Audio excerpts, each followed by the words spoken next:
You emerge from an egg the size of a pinhead, floating in the vast darkness of the ocean. You're not much to look at, barely visible to the naked eye, translucent and completely helpless. Around you, thousands of your siblings drift in the same predicament. You don't know it yet, but most of them won't make it through the week. In fact, the odds are stacked so heavily against you that surviving to see your first birthday would be considered a minor miracle. But here's the thing. You're a lobster, and if you can beat those odds, you're going to live one of the most bizarre and fascinating lives on the planet. Your first challenge isn't finding food or avoiding predators. It's simply existing in a form so fragile that a strong current could tear you apart. Welcome to life as a baby lobster, where every day is a fight just to hold yourself together. You're what scientists call a philosoma larva, though you don't care about fancy names. You care about not dying, which is surprisingly difficult when you're basically a see-through speck with oversized eyes. Your body is flat, your legs are thread thin, and you have no shell to protect you. You're designed for one thing: floating. The ocean currents carry you wherever they want, and you have almost no say in the matter. If the current pushes you toward shore, you might get smashed against rocks. If it takes you too far out to sea, you'll starve in the food desert of the open ocean. You're completely at the mercy of forces beyond your control. But floating isn't passive. You're constantly working those tiny legs, trying to stay upright, trying to catch microscopic bits of food that drift past. Your diet consists mainly of plankton, tiny organisms that are almost as helpless as you are. You grab them with your miniature claws and stuff them into your mouth as fast as you can. There's no time to be picky. Every calorie counts because you're burning energy just staying alive. The ocean around you is full of things that want to eat you. Fish patrol the waters, their mouths open, filtering out anything small enough to swallow. You're definitely small enough. Jellyfish drift through your neighborhood like floating death traps, their tentacles ready to sting anything that gets too close. Even other larvae, creatures just like you, will try to make a meal out of you if they get the chance. The ocean doesn't care that you're just a baby. In fact, being small and defenseless makes you a premium target. Then there are the really big threats. Whales cruise through the water with their mouths wide open, taking in millions of gallons of seawater and everything in it. To them, you're not even food. You're just an accident waiting to happen. One wrong current, one unlucky position, and you get sucked in with everything else. You don't even register as a blip on their radar. Your best defense is being invisible, but that only works so well when you're drifting in open water. Sometimes you try to dive deeper when shadows pass overhead, but your tiny body can only move so fast. Most of the time, survival comes down to pure luck. Did you happen to be in a spot where the predator wasn't looking? Did the current push you just out of reach? Did something bigger and more interesting catch the hunter's attention at the last second? You don't get to choose. You just have to hope. As weeks pass, something strange starts happening to your body. It feels tight, like your skin doesn't fit anymore. The pressure builds until you can't ignore it. Then, all at once, your entire exoskeleton splits open. You wiggle out of it like taking off a suit that's too small, leaving behind a perfect hollow copy of yourself. Congratulations, you just molted for the first time. You're slightly bigger now, but you're also completely vulnerable. Your new shell is soft, offering no protection at all. For the next few hours, you're basically a floating piece of jelly waiting for something to bite you. This is the cruel irony of being a lobster.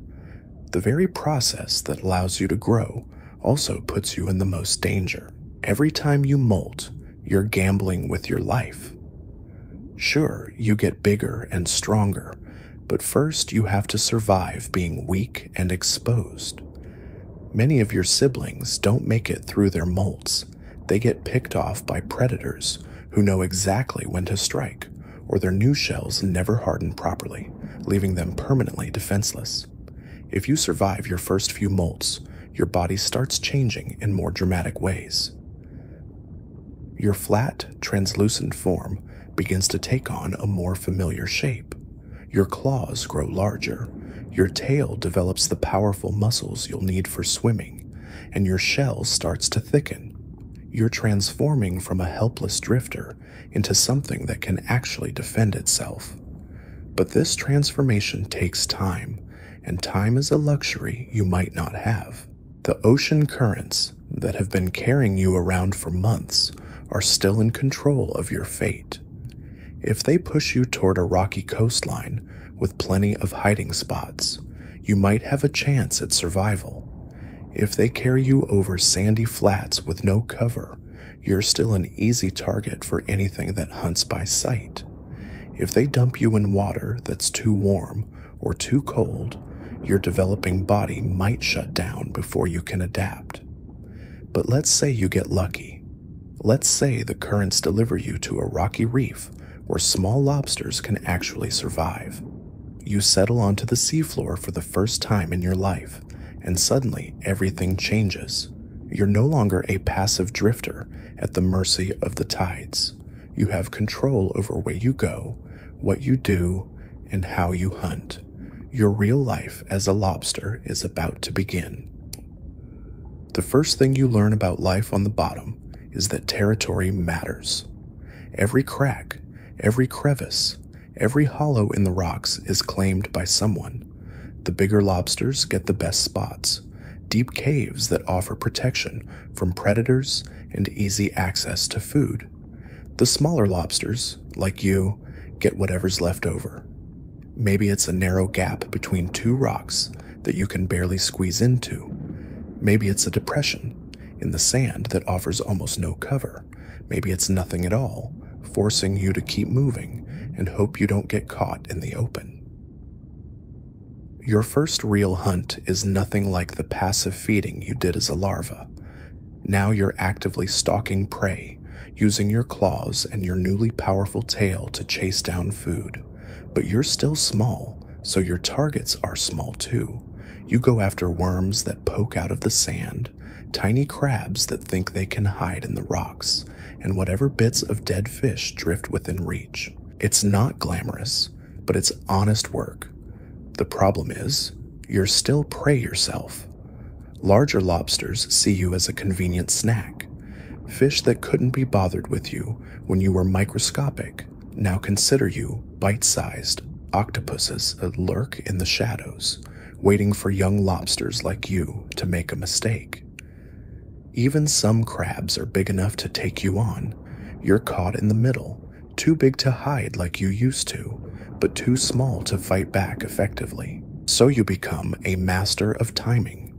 You learn when it's safe to come out of your hiding spot and when to stay put.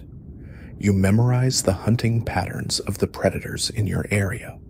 You figure out which routes through the rocks offer the most cover and which ones leave you exposed. Every decision is calculated based on risk versus reward. Is that piece of food worth leaving your shelter? Is that new territory worth fighting for? Is that shadow above you a harmless piece of driftwood or something with teeth? Oh, your claws are growing stronger with each molt, but there's still not much use in a real fight. They're more like tools than weapons at this point. You use them to pry shellfish off rocks, to dig in the sand for buried prey, and to manipulate objects in your environment. Fighting is still mostly about running away as fast as possible, but every molt changes you. Your shell gets thicker, your claws get more powerful, and your confidence grows. You start venturing further from your hiding spots. You begin to challenge other small lobsters for better territory. You learn that size isn't everything. Sometimes experience and cunning can overcome raw strength. A smaller lobster who knows the terrain well can outmaneuver a larger one who's new to the area. Then comes the day when you realize you're not the smallest lobster on the reef anymore. There are others, recent arrivals from the open ocean, who are going through the same struggles you faced months ago. And suddenly, you understand something fundamental about life as a lobster. The cycle never stops. There's always someone smaller and weaker looking for their first real home, and there's always someone bigger and stronger looking to take what you've built. This is when your real education begins. Not just how to survive, but how to thrive in a world where everything is trying to eat you, and you're trying to eat everything else. You discover that being a teenage lobster is like being stuck in the worst possible high school cafeteria, except everyone has weapons and there are no teachers to break up the fights. Your body is changing constantly, and not always in ways that help you survive. One day you're perfectly balanced in the water, and the next day you've molted, and suddenly you're all claws and no coordination. Your new shell feels like wearing armor that doesn't fit right, and your claws seem to have minds of their own. The bigger lobsters watch you stumble around, and you can practically see them calculating whether you're worth the effort to kill. Some days you're too big to be an easy target, but too small to be a real threat, which puts you in this weird middle ground where nobody quite knows what to do with you. It's almost worse than being tiny and helpless, because at least then you knew to hide from everything. Food becomes an obsession in a way it never was before. When you were microscopic, eating was about grabbing whatever floated by. Now you need serious calories to fuel your growth, and the ocean doesn't just hand them out. You spend hours digging through sand and mud, searching for worms and small crustaceans that bury themselves during the day. Your claws are getting good at this work. They can crack open small shells and pry stubborn prey out of tight spaces. But hunting means leaving your shelter, and leaving your shelter means taking risks. Every time you venture out into the open, you're gambling that nothing bigger is watching. The smart predators know exactly where young lobsters like to hunt, and they position themselves accordingly. A grouper can sit motionless above a feeding ground for hours, waiting for some overconfident juvenile to wander too far from cover. You learn to hunt in patterns that would seem paranoid to any land animal. Move fast, grab what you can, retreat to safety. Never stay in one spot too long. Always have an escape route planned. Check behind you constantly. Trust nothing and no one. It's exhausting, but it's the only way to accumulate enough food to keep growing. Then there are the other lobsters. The ones your size are competition for everything. Food, territory, mates eventually. You size each other up constantly, trying to figure out who you can intimidate and who might crush you if you push too hard. Sometimes you find yourself in standoffs that last for minutes, both of you waving your claws around, trying to look bigger and more dangerous than you actually are. The older lobsters are a different problem entirely. They've claimed the best spots on the reef, and they're not interested in sharing. If you accidentally wander into their territory, they don't give warnings, they give beatings. Their claws are massive compared to yours, hardened by years of fighting and feeding. One good grab from a full-grown lobster can crack your shell or tear off a limb, and they know it. But here's what's interesting. Losing a limb isn't necessarily a death sentence for a lobster.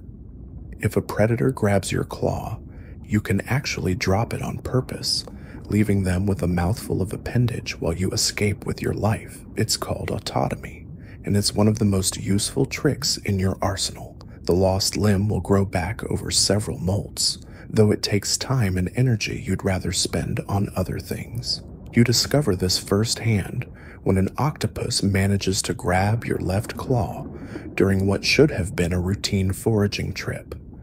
The thing came out of nowhere, arms flowing like liquid death, and suddenly you're in a wrestling match you can't win. So you drop the claw and bolt, leaving the octopus confused and holding a piece of you that's still twitching. It hurts, and being one-clawed makes everything harder, but you're alive. That's what matters. The missing claw changes how you interact with the world. Hunting becomes more difficult because you can't hold prey as effectively. Fighting is almost impossible because you're essentially disarmed. Other lobsters notice your weakness immediately and start pushing you around in ways they never dared before. You get kicked out of feeding spots you thought were yours. You lose access to shelters you'd claimed through previous fights. But you adapt, because that's what lobsters do. You learn to use your remaining claw more efficiently. You develop new hunting techniques that don't require two functional grabbers. You become sneakier, more careful, more strategic. By the time your claw starts growing back, a tiny, useless nub at first, you've become a better lobster than you were before you lost it. Your growth spurts become more dramatic as you age. Each molt reveals a significantly larger version of yourself, and with size comes confidence. You start exploring territories that were off limits before. You challenge lobsters you wouldn't have dared approach months earlier. Sometimes you win these confrontations, and sometimes you retreat with new scars and a better understanding of your limitations.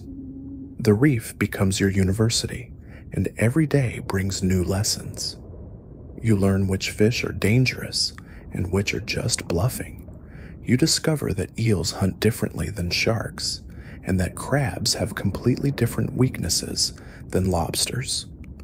You figure out the tidal patterns that bring food into your area, and the seasonal changes that affect where prey hides. Most importantly, you learn to read the social dynamics of your underwater neighborhood. Every lobster has a personality, just like people do. Some are aggressive bullies who attack first and ask questions never. Others are more calculating, preferring to wait and strike when their opponents are vulnerable. A few are surprisingly cooperative, willing to share information about food sources or predator movements. You start forming loose alliances with lobsters of similar size and temperament. Not friendships exactly, but mutual non-aggression pacts that make life a little easier for everyone involved. If one of you spots a large predator, you might warn the others with a quick tail flip. If someone discovers a rich feeding ground, they might not chase everyone else away immediately. But these alliances are fragile and temporary. As you continue growing, the power balance constantly shifts. A lobster who was your equal last month might outgrow you significantly after their next molt, turning from ally to potential threat overnight. Trust becomes a luxury you can't afford for long. The reef itself changes with the seasons, and you learn to change with it. Winter brings different currents that carry new types of food, but also new predators. Summer means more competition as young lobsters settle out of the plankton, but also more opportunities to hunt the newcomers. Storms reshape the landscape, destroying old shelters and creating new ones. Through it all, you keep molting, keep growing, keep getting stronger. Your claws develop the crushing power that makes you dangerous to smaller creatures and useful to your own survival. Your shell thickens until it can turn away all but the most determined attacks. Your reflexes sharpen until you can snatch prey out of the water or dodge away from threats in the blink of an eye. But with great power comes great hunger. The bigger you get, the more food you need, and the more risks you have to take to get it. You can't survive on tiny worms and scraps anymore.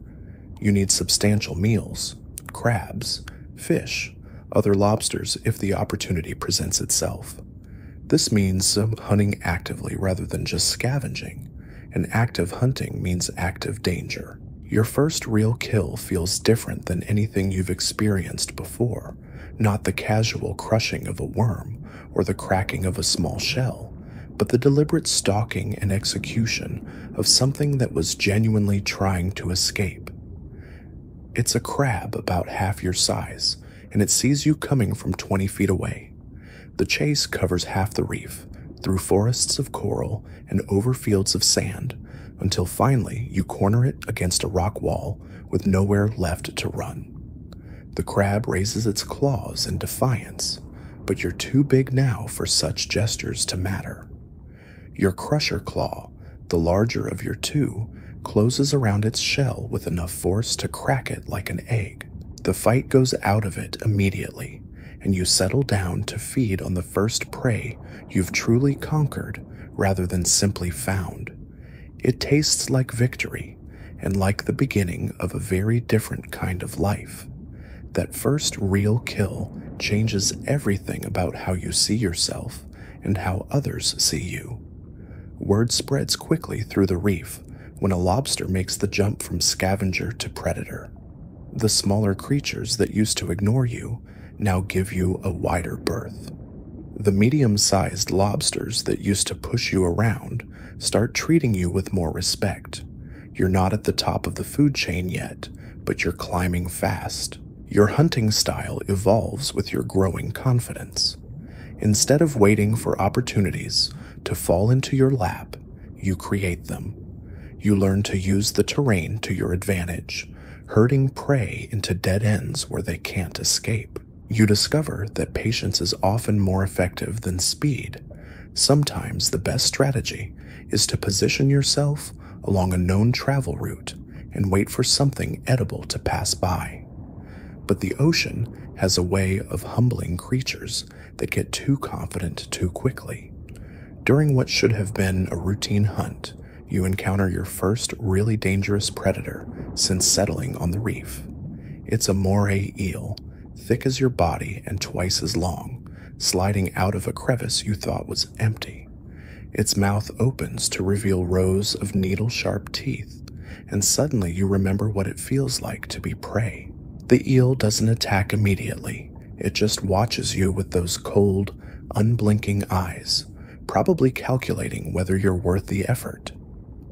You're too big to be an easy meal now, but not so big that you're automatically safe. This is the kind of standoff that can go either way, depending on who makes the first mistake. You back away slowly, trying not to trigger the eel's attack reflex. Your claws are ready, but you know they won't do much good in close quarters against something that flexible and fast. The eel follows your movement with its head, still deciding. Then something shifts in the water, maybe another fish passing overhead, maybe just a change in current, and the eel loses interest.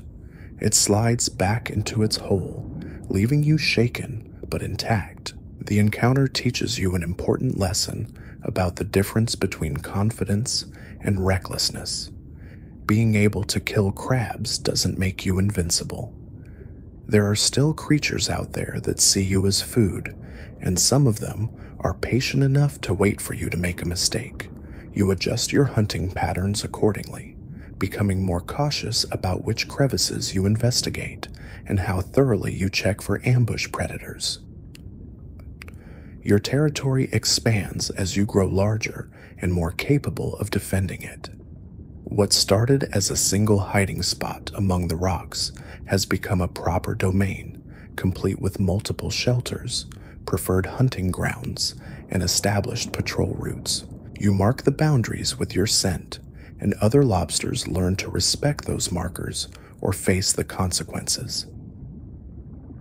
Defending territory means fighting, and fighting means risking injury or death every time someone challenges your borders. Most disputes are settled through posturing and threat displays, claws raised high, bodies puffed up to look as large as possible, aggressive movements that say, "I'm not worth the trouble," without actually committing to violence. But sometimes, The bluffs get called, and then you have to back up your threats with action. Your first serious territorial fight happens over a particularly rich feeding area where several types of shellfish cluster together on the rocks. Another lobster, slightly smaller than you but clearly experienced, has been testing your boundaries for days.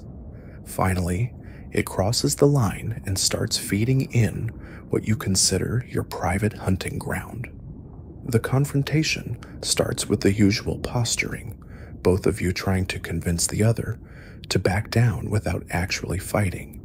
But this lobster isn't intimidated by your size, and you're not willing to give up prime real estate. The dance escalates until suddenly you're locked together, claws grappling, trying to find a grip that will let you pin your opponent or force them to retreat. Lobster fights are brutal affairs. You're both armored, so quick kills are rare unless someone gets extremely lucky. Instead, it becomes a test of endurance and technique.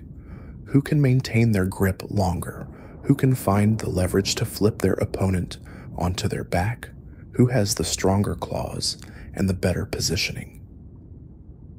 You discover that fighting is as much mental as physical. Your opponent tries to intimidate you with aggressive displays, snapping their claws near your eyes, pushing forward even when you push back. But you've learned to read these signals, and you can tell when the aggression is real versus when it's just for show. When you don't flinch at the threat display, your opponent's confidence wavers slightly. The fight lasts longer than either of you probably expected. You trade grips and releases, each trying to get a decisive hold on the other. Your opponent manages to grab your smaller claw at one point, and for a moment, you consider dropping it to escape. But something tells you this fight is winnable if you're willing to commit fully. You twist violently, using your powerful tail to generate torque, and manage to break free while simultaneously getting a grip on your opponent's crushing claw.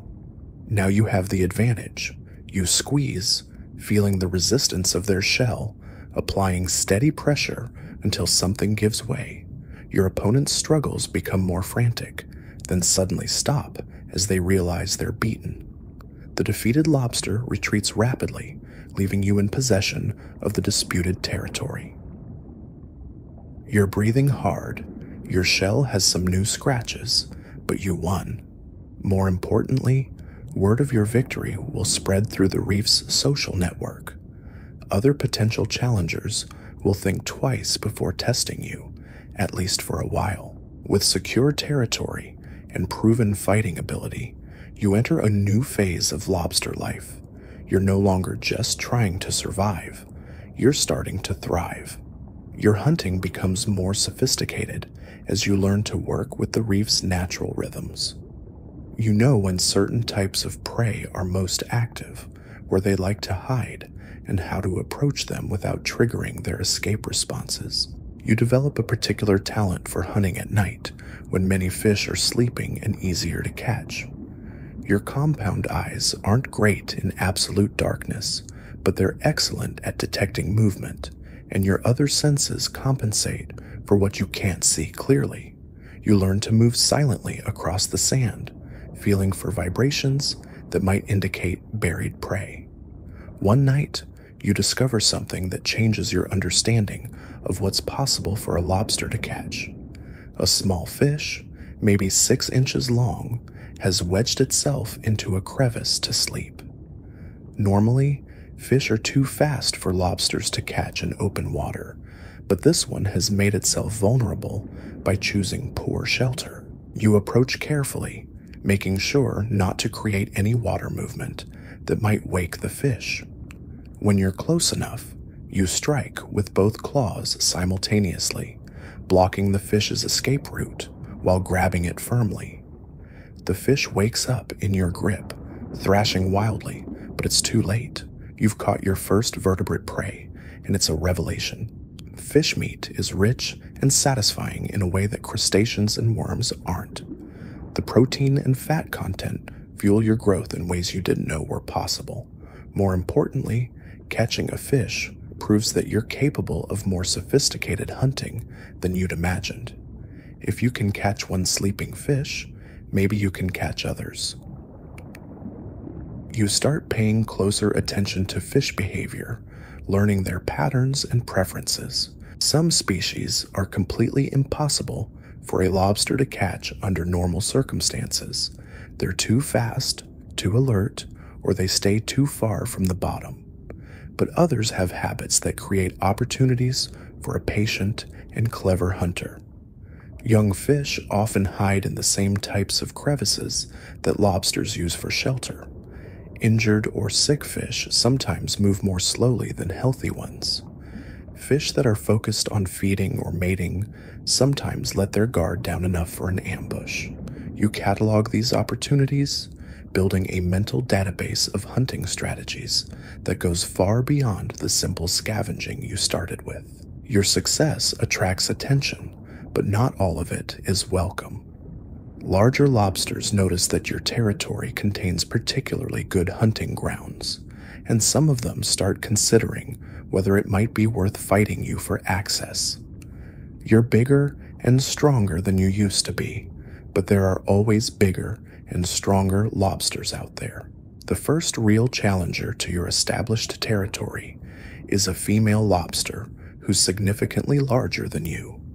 She doesn't bother with subtle boundary testing. She just moves in and starts hunting in your prime feeding areas like she owns the place. When you approach to confront her, she barely acknowledges your presence, which is somehow more insulting than outright aggression would be. This fight is different from your previous territorial disputes. Your opponent has reach and mass advantages that make your usual techniques less effective. Her claws are not only larger than yours, but also show the nicks and scars of many previous battles.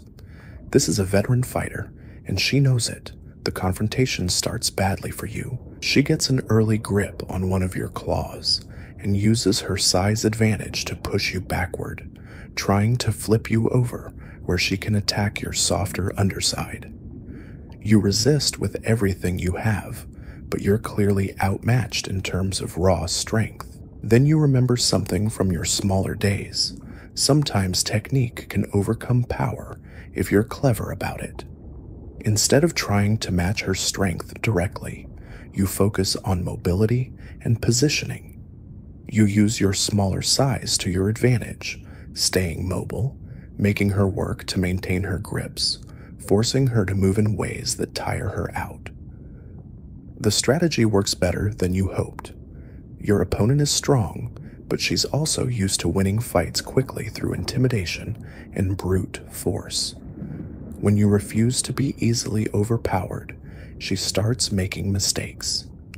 She overextends, trying to pin you down, leaving herself off balance for just long enough that you can reverse the position. When you finally get a solid grip on her crusher claw, the dynamic of the fight changes completely.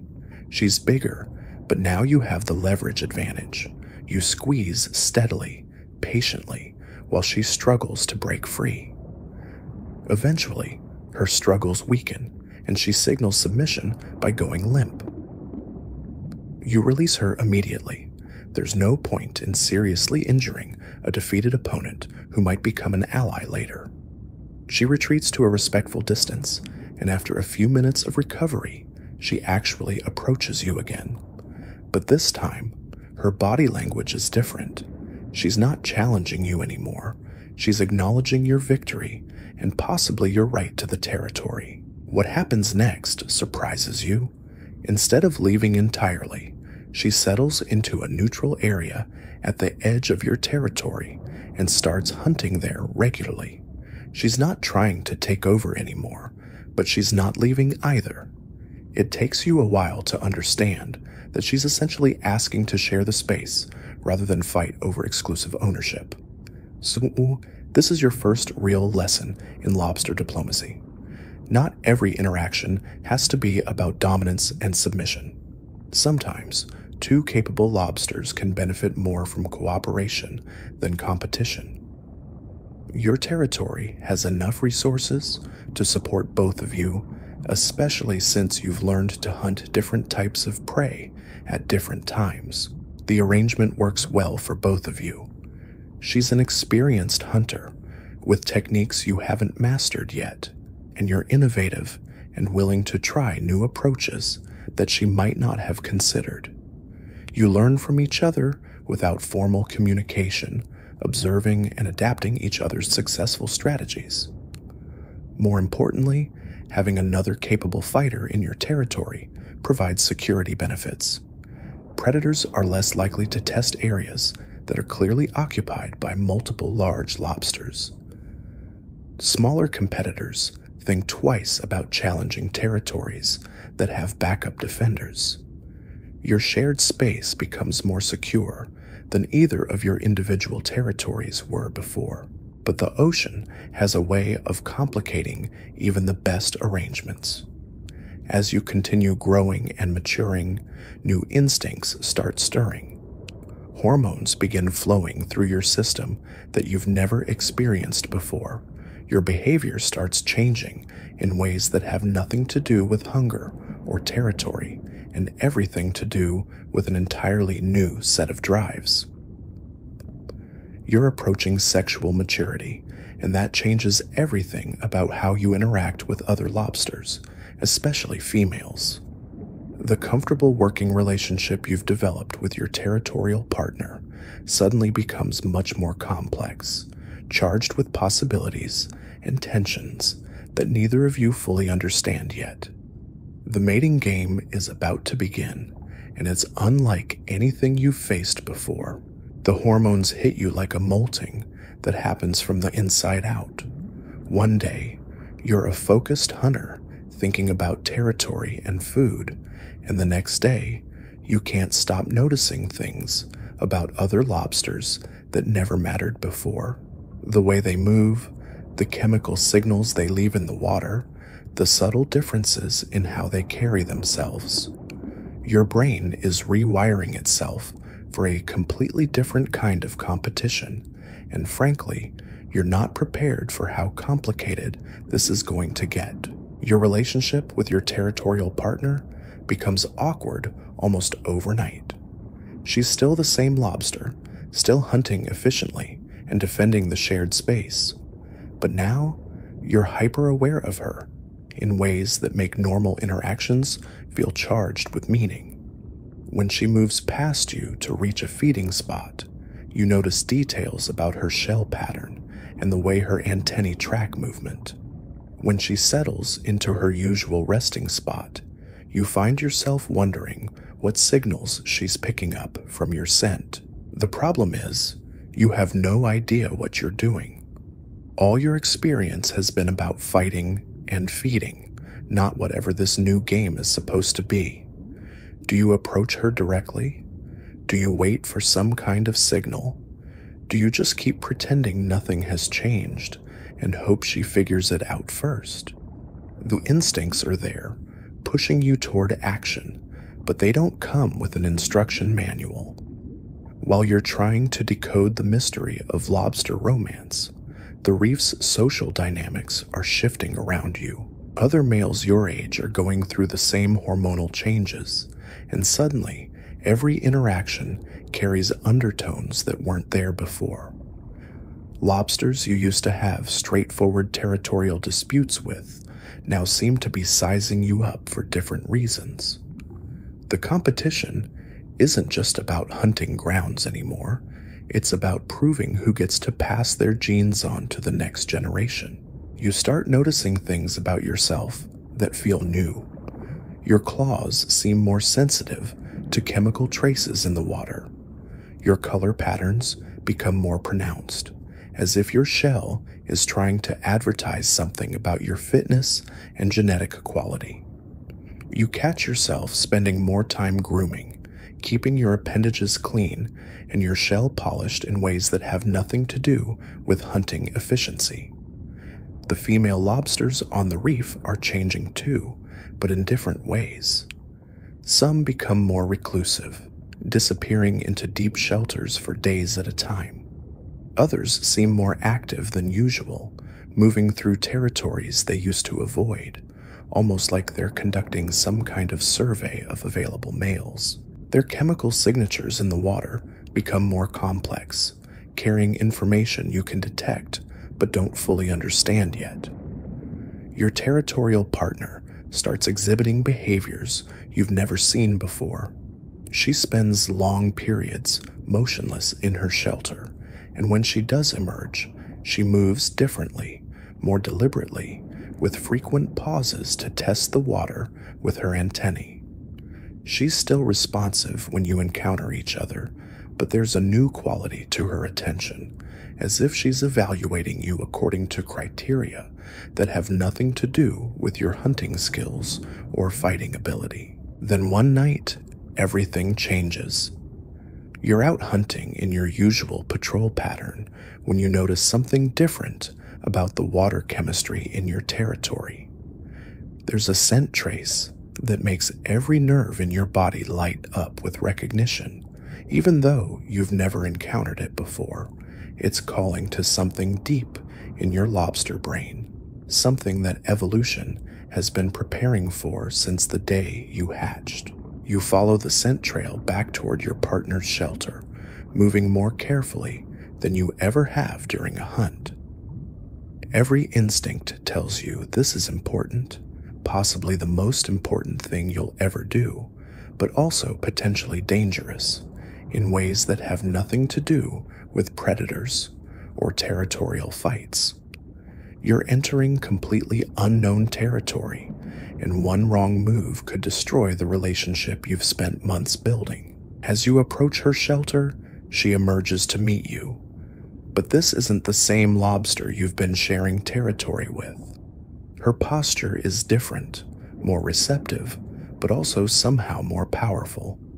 Her chemical signature is so intense it's almost overwhelming, flooding your senses with information your brain is still trying to process. She's molted recently, so recently that her shell is still soft in places, making her vulnerable in a way that would normally send her deep into hiding. This is the moment you realize that lobster mating isn't just about finding a partner. It's about trust at a level you've never had to consider before. She's showing you her soft shell, her most defenseless state, at exactly the moment when your hormones are screaming at you to compete and dominate. If you misread the situation, if you approach this like a territorial dispute or a hunting opportunity, you could seriously injure or kill the only lobster who's ever trusted you enough to share space peacefully. The courtship dance that follows is unlike anything in your experience. It's part ritual, part negotiation, part test of whether you can control your aggressive instincts long enough to be trusted with something as precious as reproduction. You circle each other slowly, claws extended but not threateningly, reading chemical signals and body language that carry information more complex than anything you've had to interpret before. She tests your responses with subtle movements, advancing slightly to see if you'll react aggressively, retreating to see if you'll pursue too aggressively, positioning herself in ways that require you to demonstrate restraint and control. You're being evaluated not just for size and strength, but for temperament, for the ability to be gentle when gentleness is required. The process takes hours. Every movement has to be carefully calibrated, every response measured against what she seems to be looking for. You discover muscles you didn't know you had, ways of moving that prioritize precision over power, techniques for communicating intent through posture and positioning rather than through the direct confrontation that has defined most of your interactions with other lobsters. When she finally signals acceptance, the relief is almost overwhelming, but the actual mating process brings new challenges. Her soft shell means you have to be incredibly careful not to damage her while still accomplishing what needs to be accomplished.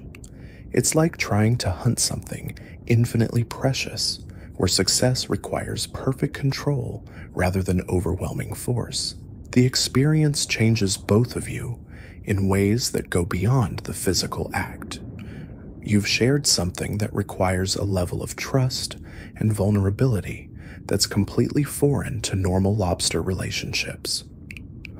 For the days following, while her shell hardens and she remains in her shelter recovering, you find yourself guarding her territory with an intensity that surprises you.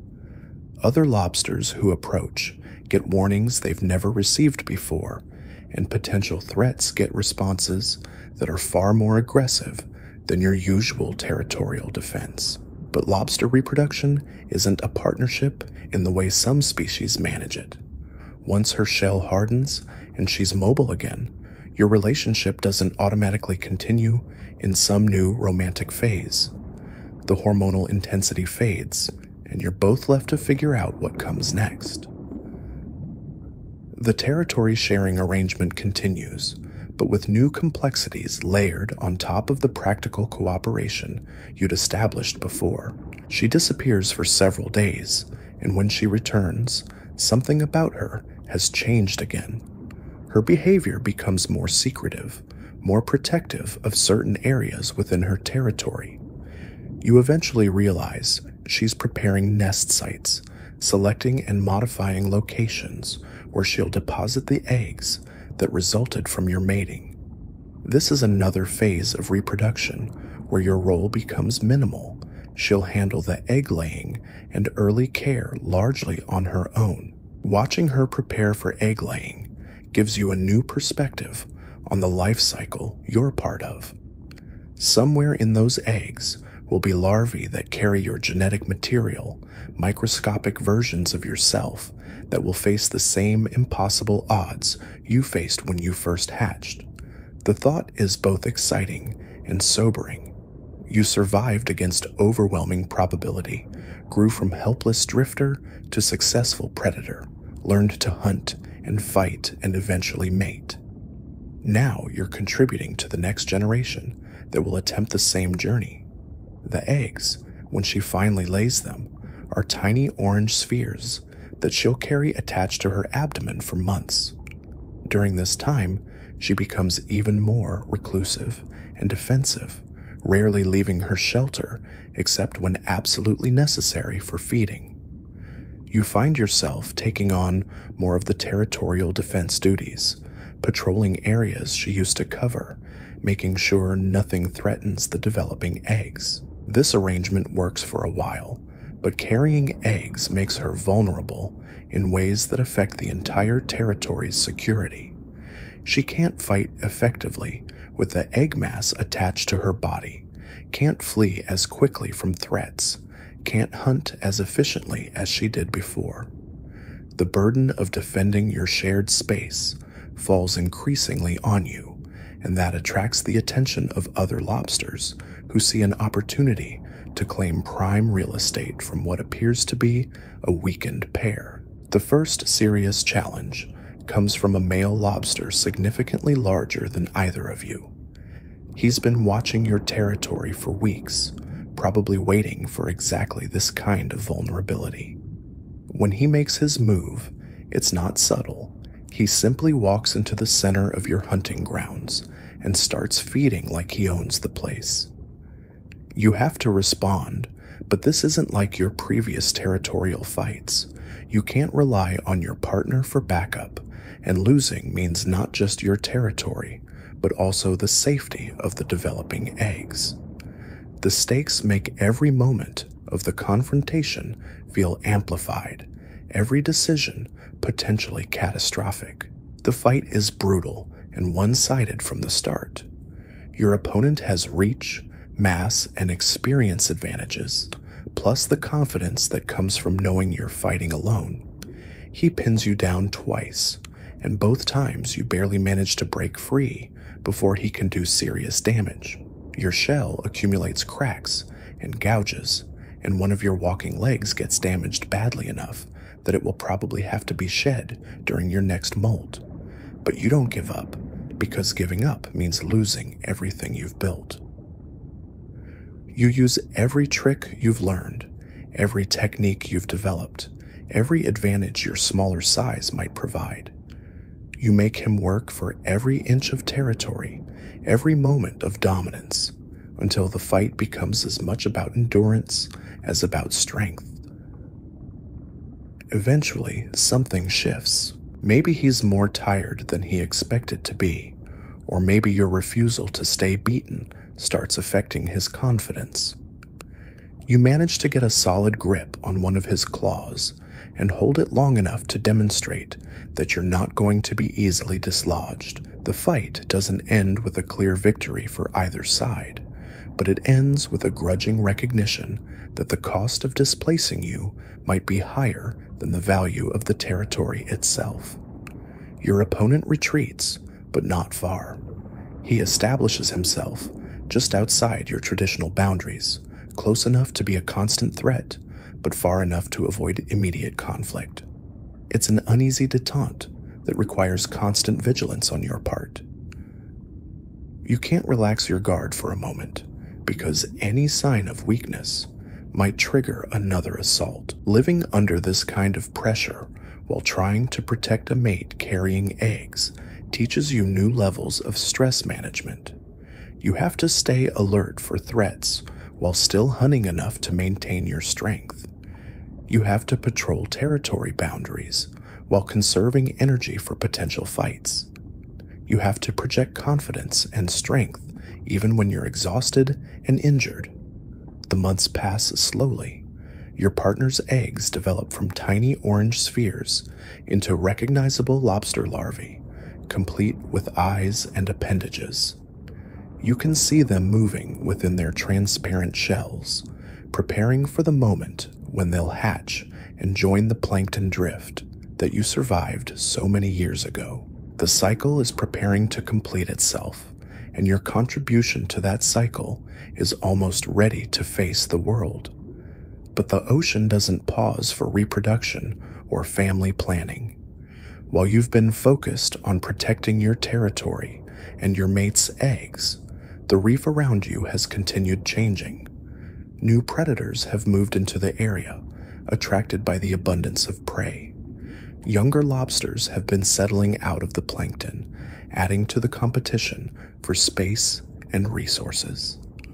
The comfortable world you knew just months ago has become more complex and dangerous. Your territorial challenger hasn't forgotten about you either. He's been biding his time, possibly waiting for your partner to release her larvae so that you'll no longer have eggs to protect. Once that happens, the power dynamic will shift again, and you'll have to decide whether to fight for your current territory or seek out new areas where the competition might be less intense. The larvae finally hatch on a warm night when the currents are favorable for dispersal. Your partner releases them into the water column, millions of microscopic versions of yourself spinning away into the darkness. Most will die within days, victims of the same brutal selection pressure that nearly killed you. But some, a tiny fraction, will survive to face the same challenges you've overcome. Watching them disappear into the plankton feels like completion and loss at the same time. You've successfully reproduced, passed on your genes, contributed to the continuation of your species. But you've also released potential competitors into a world that's already crowded with lobsters trying to survive and thrive.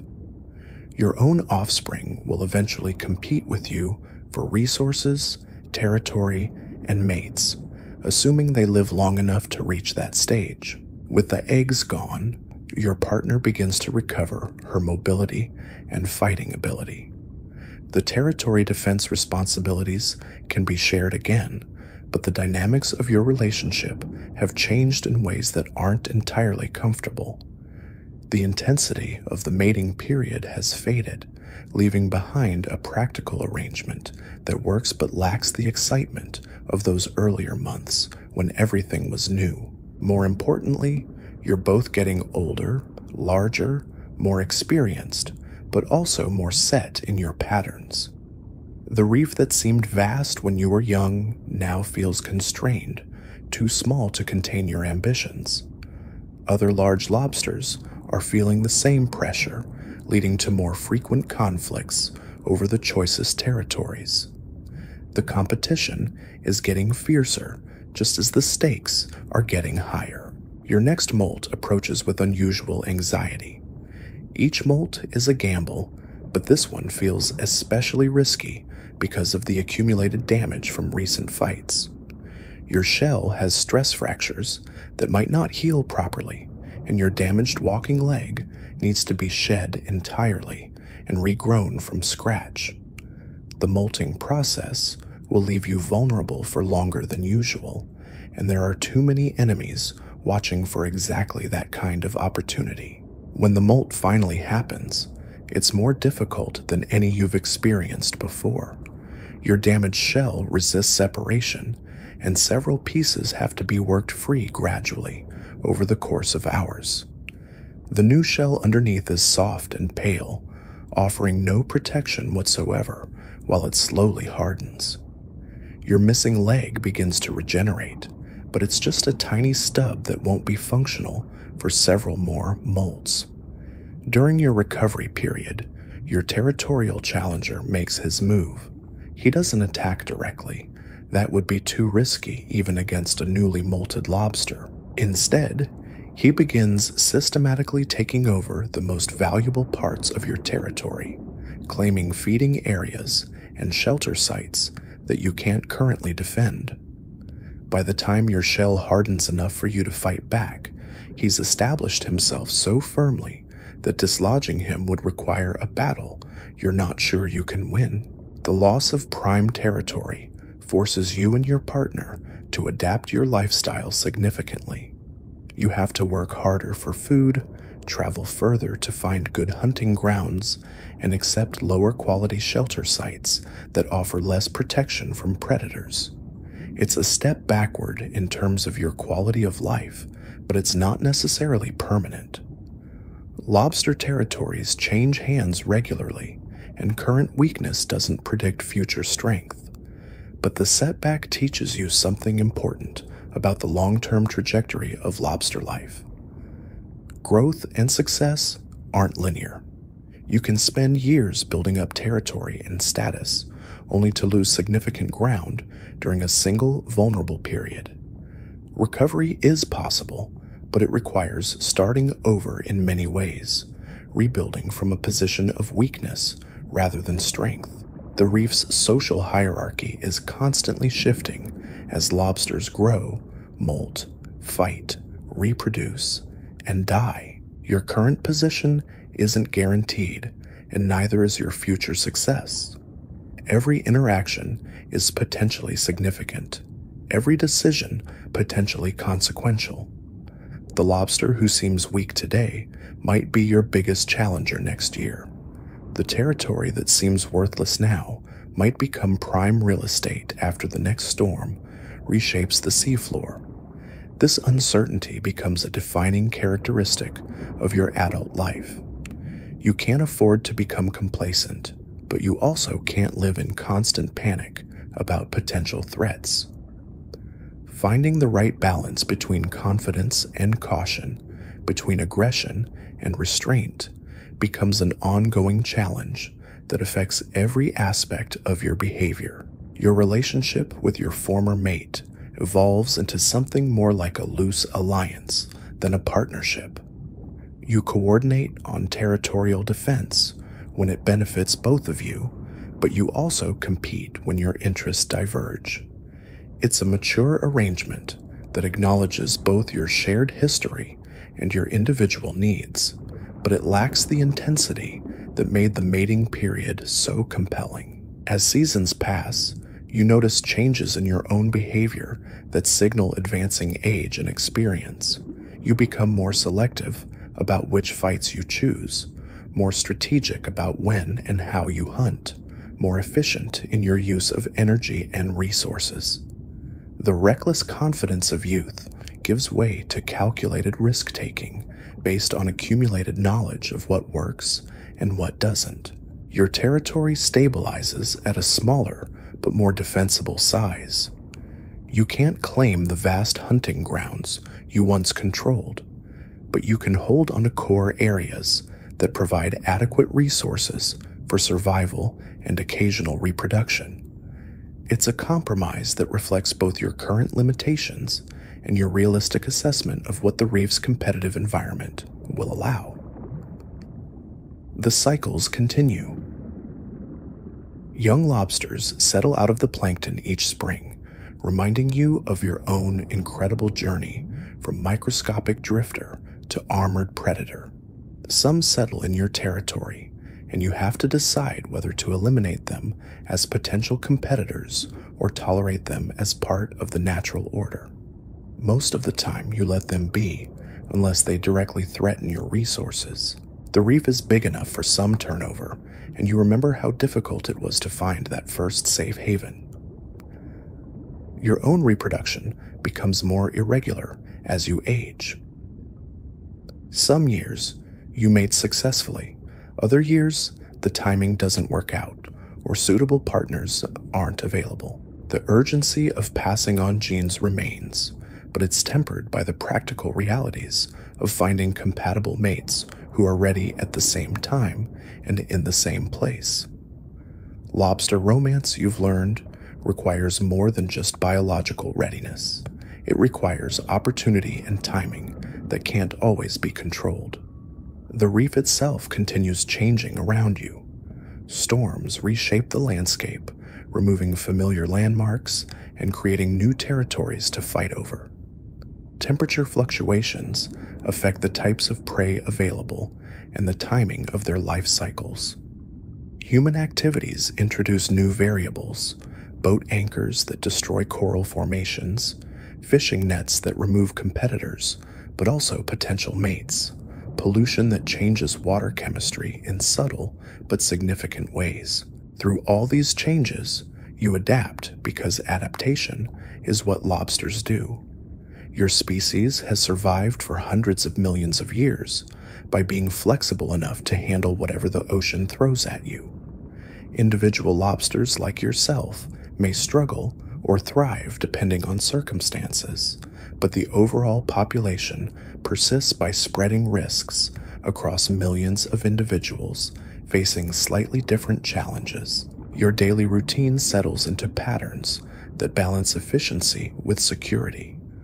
Dawn hunting in areas where predators are less active, midday rest in the deepest parts of your shelter, evening patrols to maintain territorial boundaries, night feeding in spots where your superior night vision gives you advantages over competitors. It's a schedule that maximizes your chances of survival while providing enough stimulation to keep your mind sharp. The social aspects of reef life become more complex as you encounter the same lobsters repeatedly over months and years. Relationships develop that go beyond simple dominance hierarchies. Some lobsters become reliable allies in territorial disputes, others become predictable enemies whose behavior you can anticipate, and a few become something like friends, individuals whose presence makes the reef feel more familiar and secure.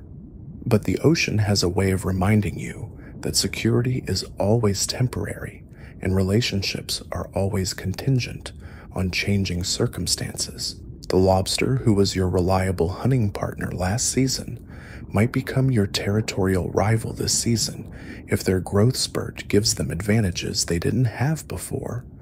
The predictable enemy might become a necessary ally if a larger threat moves into the area.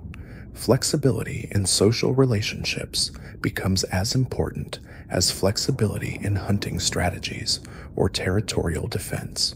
Your claws reach their full adult proportions, massive tools capable of crushing shells that would have seemed impossibly tough when you were smaller. The crusher claw, in particular, becomes a weapon that demands respect from every other creature on the reef. Its closing force can crack rocks, tear through fishing lines, and break bones in careless fish that venture too close. It's a symbol of your success, as much as a practical tool for hunting and fighting. But with great power comes great responsibility, and also great temptation. The ability to easily crush smaller lobsters makes it harder to resist the urge to expand your territory through simple intimidation. The challenge becomes using your strength wisely rather than just using it because you can. Unnecessary violence creates enemies and wastes energy, while strategic applications of force can solve problems efficiently and permanently. Your understanding of the reef's ecosystem deepens with each passing year.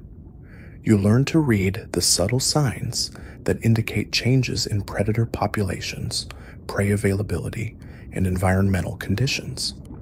A slight shift in the types of fish that frequent certain areas might signal the arrival of a new apex predator. Changes in the behavior of smaller crustaceans might indicate pollution or disease affecting the food web.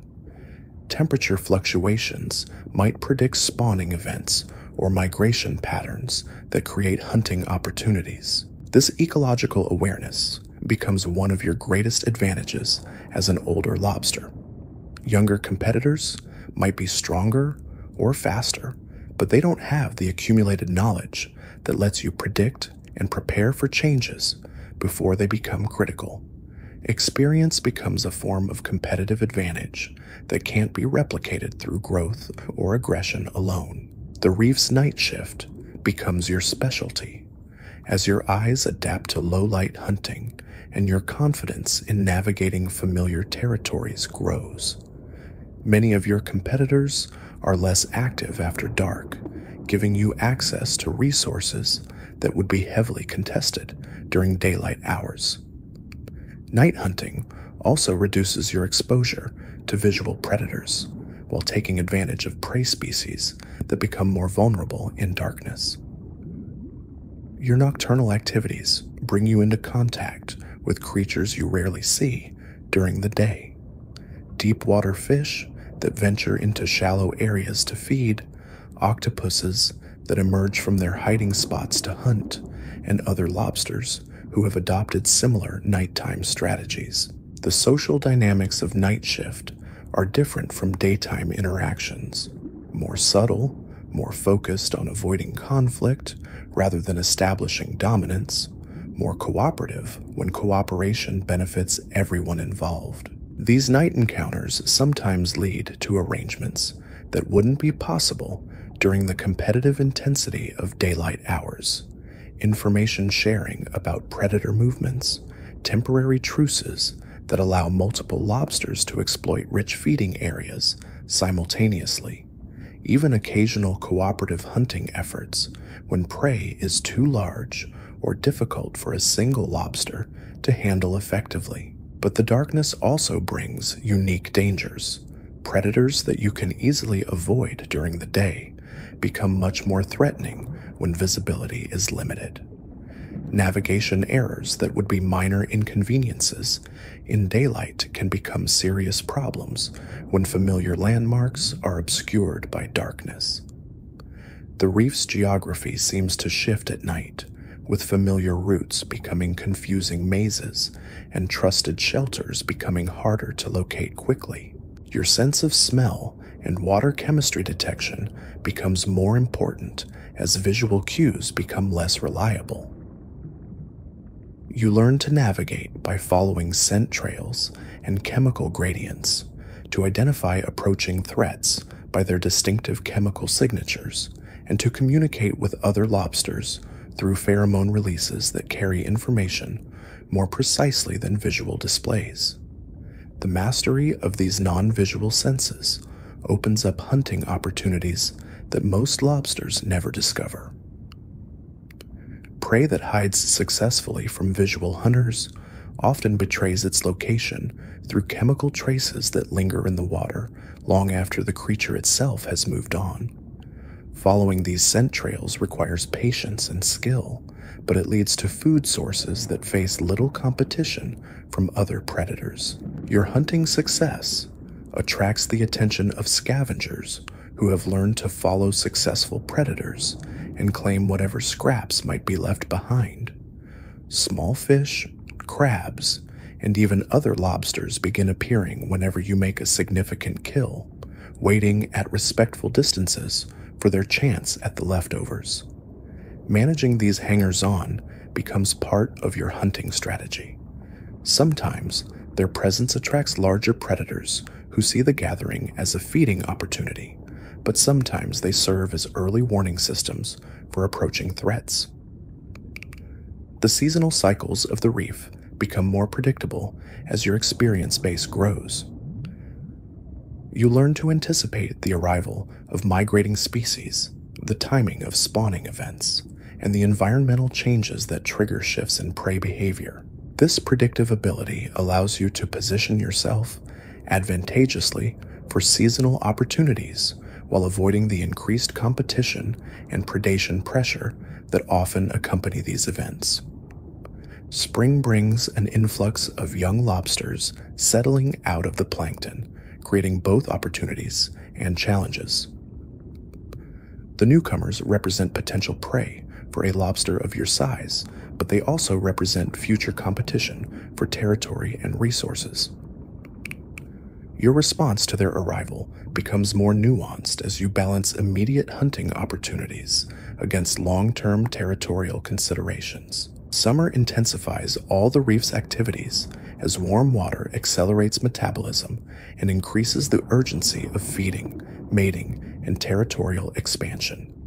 Your own energy requirements increase, forcing you to hunt more actively and defend your resources more aggressively. The competition for everything becomes fiercer, but the increased activity also creates more opportunities for those skilled enough to exploit them. Fall brings changes in current patterns that affect prey distribution and predator behavior. Fish species that were abundant during summer begin migrating to deeper waters, while others arrive from colder regions where they spent the warmer months. Your hunting strategies have to adapt to these shifts in prey availability, and your territorial boundaries might need adjustment based on changing resource distributions. Winter slows everything down as cold water reduces metabolic rates and forces most creatures into energy conservation mode. Your own activity decreases, but you remain more active than many of your competitors, giving you advantages in the reduced competition environment of the cold season. Food becomes scarcer, but also easier to monopolize when fewer predators are actively hunting. These seasonal patterns repeat year after year, but with variations that keep life interesting and challenging. No two winters are exactly alike, and the subtle differences require constant adaptation in your strategies and behaviors. Climate changes introduce longer-term trends that overlay the familiar seasonal cycles, creating new challenges and opportunities that your species has never encountered before. Your reproductive success varies with these environmental changes and your own developing maturity. Some years produce optimal conditions for mating and egg development, leading to large numbers of offspring entering the plankton. Other years see poor reproductive success due to timing mismatches, environmental stress, or simply bad luck with predation and disease. The larvae you've contributed to over the years represent your genetic legacy, but they also represent competition for your descendants. Your own offspring, if they survive to adulthood, will eventually compete with you for territory and resources. This biological irony that successful reproduction ultimately creates your own competitors adds another layer of complexity to the decisions you make about when and how often to mate. As you approach middle age for a lobster, Your position on the reef stabilizes into something resembling a sustainable lifestyle. You're not the biggest lobster around, but you're experienced enough to hold decent territory against most challengers.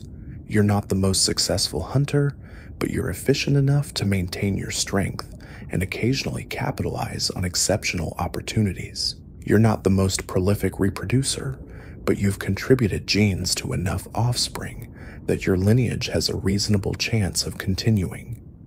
This stability is comfortable, but it's also precarious This stability is comfortable, but also potentially dangerous.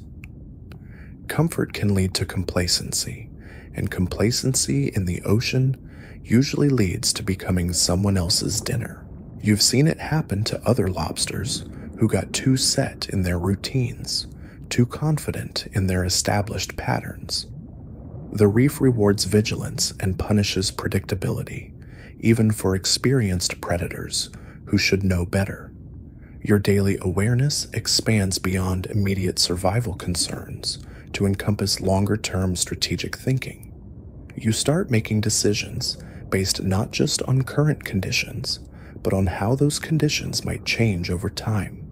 Territory that seems marginal now might become valuable after the next storm reshapes the seafloor.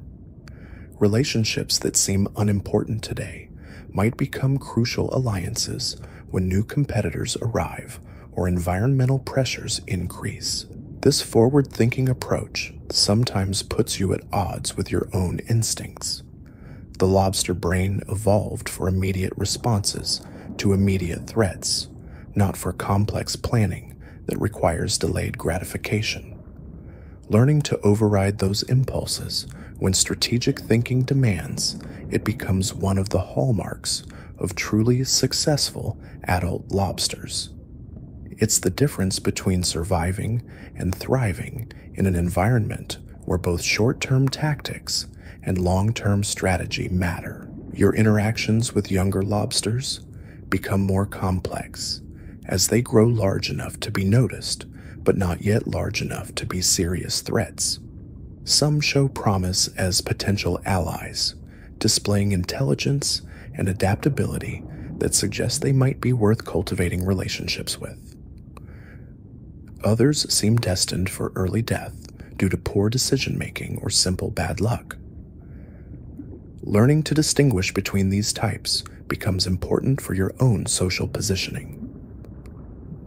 The promising youngsters often seek out interactions with established adults like yourself, possibly hoping to learn techniques or gain protection through association.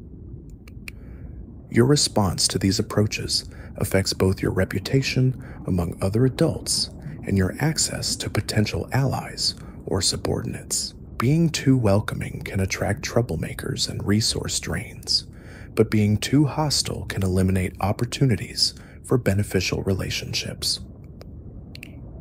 You develop a teaching style, almost unconsciously, that shares certain types of information while withholding others. Basic survival techniques that don't compromise your competitive advantages can be demonstrated openly, serving both educational and social bonding purposes. But specialized hunting methods, territorial secrets, and strategic insights remain closely guarded, shared only with lobsters who have proven themselves worthy of trust. This selective information sharing creates informal networks of knowledge and influence that extend beyond simple territorial boundaries. Lobsters who have learned from you carry techniques and perspectives to other areas of the reef, sometimes creating ripple effects that influence hunting patterns, territorial disputes, and social hierarchies far from your immediate vicinity. Your impact on the reef ecosystem becomes more subtle but potentially more significant than the direct effects of your hunting and fighting. The reef's political landscape becomes more visible as you gain the experience needed to recognize long-term patterns in social relationships. Alliances form and dissolve based on changing circumstances, Territorial boundaries shift in response to population pressures, and power structures evolve as older lobsters die or decline and younger ones mature into positions of influence. Understanding these dynamics becomes as important as understanding prey behavior or predator movements. Your own position in this social hierarchy fluctuates with your success in hunting, fighting, and reproduction. A series of successful territorial defenses can elevate your status significantly, while a single serious defeat can reduce your influence for months or years. The key to maintaining long-term social position lies in avoiding catastrophic losses while capitalizing on opportunities for advancement when they arise. But social climbing in the lobster world comes with risks that go beyond simple physical danger. Higher status attracts more challenges from ambitious competitors, requires more energy expenditure for territorial defense, and often involves conflicts that can result in serious injury or death. The benefits of improved access to resources and mates must be weighed against these increased costs and dangers. Your understanding of risk management becomes more sophisticated as you accumulate experience with different types of threats and opportunities. You learn to distinguish between risks worth taking and risks that offer insufficient rewards for their potential costs. This calculation becomes almost instinctive, informing decisions about when to fight, when to retreat, when to hunt aggressively, and when to conserve energy for future opportunities. The calculation includes factors that younger lobsters rarely consider. A fight that might seem winnable in purely physical terms could still be strategically unwise if it leaves you vulnerable to other competitors or reduces your energy reserves below levels needed for upcoming challenges. A hunting opportunity that appears profitable might not be worth pursuing if it requires entering territory controlled by hostile lobsters or exposing yourself to predation risks. These complex decision-making processes separate experienced adults from juveniles who still rely primarily on instinct and immediate responses. The ability to think several moves ahead, to consider multiple variables simultaneously, and to choose actions based on comprehensive analysis rather than simple stimulus response patterns becomes one of your greatest competitive advantages. Your hunting evolves from opportunistic scavenging to sophisticated predation that incorporates elements of strategy, timing, and psychological manipulation. You learn to position yourself not just where prey is currently located, but where prey is likely to move based on tidal patterns, feeding schedules, and behavioral tendencies. This predictive hunting requires more mental effort, but produces better results with less energy expenditure. The psychological aspects of hunting become particularly important when dealing with intelligent prey. Some fish species can learn to recognize and avoid individual lobsters who have successfully hunted them before. Crabs develop behavioral patterns that make them harder to catch through simple ambush tactics. Even other lobsters adjust their behavior based on previous encounters, making repeat interactions progressively more challenging. Adapting to these learned responses requires varying your hunting techniques, changing your timing, and occasionally abandoning proven methods in favor of new approaches that haven't been anticipated by your prey. This constant innovation keeps your hunting effectiveness high, while also providing mental stimulation that prevents your behavior patterns from becoming too predictable. Your success attracts imitators who observe your techniques and attempt to replicate them in their own hunting. Some of these copycats succeed in learning useful skills, but others fail to understand the subtle aspects of timing and positioning that make the techniques work. Watching these attempts provides feedback about which aspects of your methods are genuinely superior and which might be improved through further refinement. The presence of imitators also creates new competitive pressures as successful hunting techniques spread through the local lobster population. Methods that gave you significant advantages when only you knew them become less effective as more lobsters adopt similar approaches.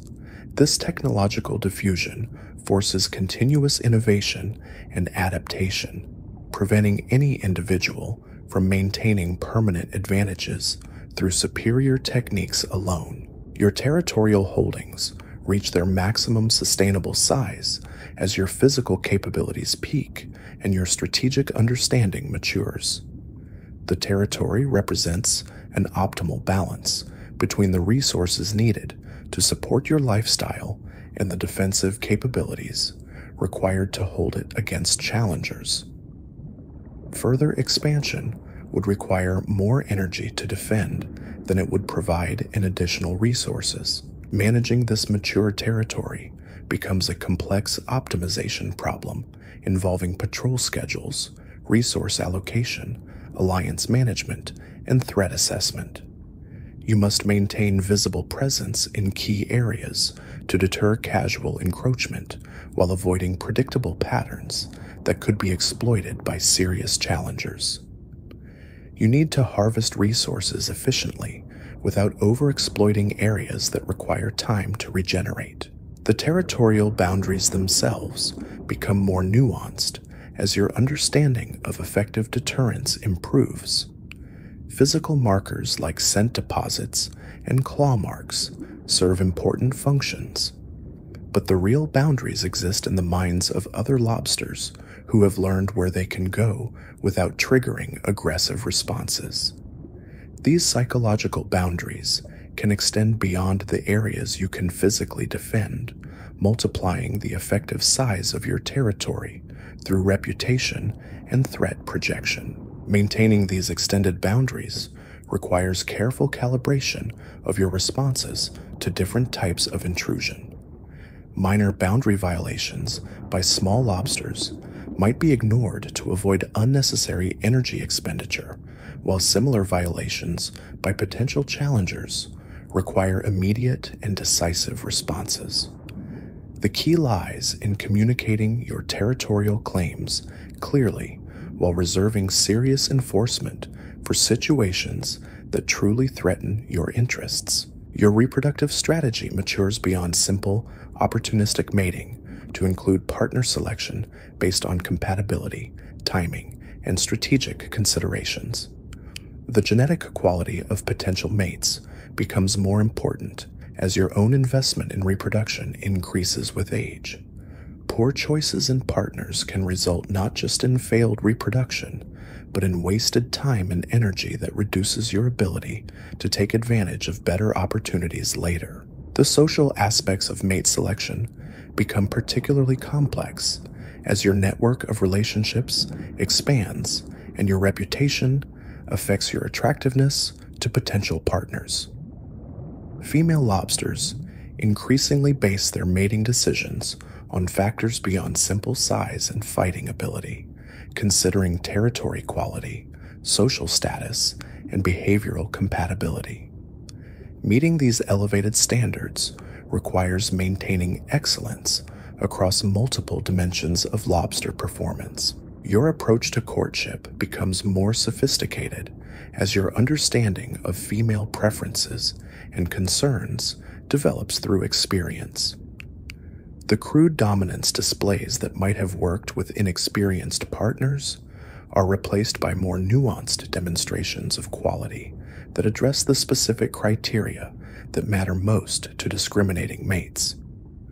This evolution in technique reflects both your growing social intelligence and the changing nature of available partners as you age. The timing of reproductive efforts becomes increasingly important as the window of peak fertility begins to narrow and the costs of reproduction continue to increase. Energy devoted to mating and territory defense during breeding seasons must be balanced against the needs of survival and growth throughout the rest of the year. Poor timing can result in reproductive failure or reduced survival prospects that affect your long-term fitness. Your offspring from previous years begin appearing among the juvenile lobsters settling on the reef, creating complex emotional and strategic situations that your instincts weren't designed to handle. These young lobsters carry your genes, but also represent future competition for the resources you depend on. The conflict between parental investment and competitive exclusion becomes one of the more challenging aspects of middle-aged lobster life. Some of your offspring display characteristics that clearly identify them as your descendants, similar behavioral patterns, hunting preferences, or physical features that mark them as family. Others blend into the general population of juveniles, indistinguishable from the offspring of your competitors. Your response to these different types of recognition varies, sometimes influenced by factors you don't consciously understand. The reef's carrying capacity becomes more apparent as your cohort reaches peak size and abundance. Competition for every resource intensifies as more lobsters achieve the size and experience needed to claim significant territories. The comfortable expansion that characterized your earlier years gives way to zero-sum competition, where one lobster's gain necessarily comes at another's expense. This increased competition pressure affects every aspect of reef life, from hunting success rates to territorial stability to reproductive opportunities. Lobsters who might have coexisted peacefully during periods of abundance find themselves in direct conflict as resources become scarcer relative to demand. Alliances that seemed permanent during good times dissolve when maintaining them becomes too costly. Your own position in this increasingly competitive environment depends on the accumulated advantages of experience, territory quality, social relationships, and pure physical capability. Lobsters who failed to build these advantages during easier times find themselves squeezed out of the system entirely, forced to accept marginal territories or leave the reef altogether in search of less competitive environments. The stress of maintaining your position under these conditions begins affecting your behavior and physiology in ways that become more noticeable with each passing season. Your molt cycles become more irregular as your body struggles to allocate energy between growth, maintenance, and the constant demands of territorial defense. Your immune system shows signs of strain from the chronic stress of high-intensity competition. Recovery from injuries takes longer than it used to, and minor wounds that would have healed quickly in previous years sometimes develop into more serious problems. Your reflexes remain sharp, but your endurance during extended conflicts begins to show the effects of accumulated wear and tear. The invincibility of youth gives way to a more realistic assessment of your physical limitations and mortality, but experience compensates for declining physical capabilities in many situations. Your improved tactical knowledge allows you to avoid unnecessary conflicts while winning necessary ones more efficiently. Your understanding of opponent psychology helps you end fights faster through intimidation rather than prolonged physical combat. Your strategic thinking reduces the frequency of situations where maximum physical effort is required. The reef itself shows signs of the increased competition as territorial boundaries become more sharply defined and aggressively defended. Areas that once served as neutral ground for multiple lobsters become battlegrounds where only the strongest individuals can maintain access. The social fabric of the lobster community becomes more fragmented as cooperation becomes less feasible under intense competitive pressure. These changes in reef dynamics affect species beyond lobsters, as the intensified predation pressure and territorial exclusion ripple through the ecosystem. Some prey species become scarcer as they face more efficient hunting from a larger population of experienced predators. Other species benefit from the distraction of lobsters fighting among themselves, reducing the predation pressure they face. Your hunting grounds shrink as territorial compression forces more lobsters into smaller areas, but your hunting efficiency increases as experience teaches you to exploit every opportunity within your reduced territory. The trade-off between quantity and quality of territory becomes one of the defining characteristics of this phase of your life. Less space, but better utilization of available resources. The seasonal patterns that once provided predictable cycles of abundance and scarcity become more variable as climate change and ecosystem shifts introduce new uncertainties. Temperature fluctuations affect prey behavior in unexpected ways. Current patterns change the timing of food availability, and pollution events create temporary dead zones that disrupt established territorial boundaries. Adapting to these environmental changes while maintaining competitive position among your peers requires a level of behavioral flexibility that challenges even experienced lobsters. Some adapt successfully and maintain or even improve their positions, while others fail to adjust quickly enough and lose ground to more adaptable competitors. The selection pressure intensifies at every level of the ecosystem. Your response to these challenges will determine whether the next phase of your life represents continued success or the beginning of a decline that ultimately leads to displacement from the reef community. The decisions you make now about resource allocation, territorial strategy, and social relationships will echo through the remaining years of your life as a lobster. The ocean doesn't pause for your strategic planning or wait for you to adjust to new realities.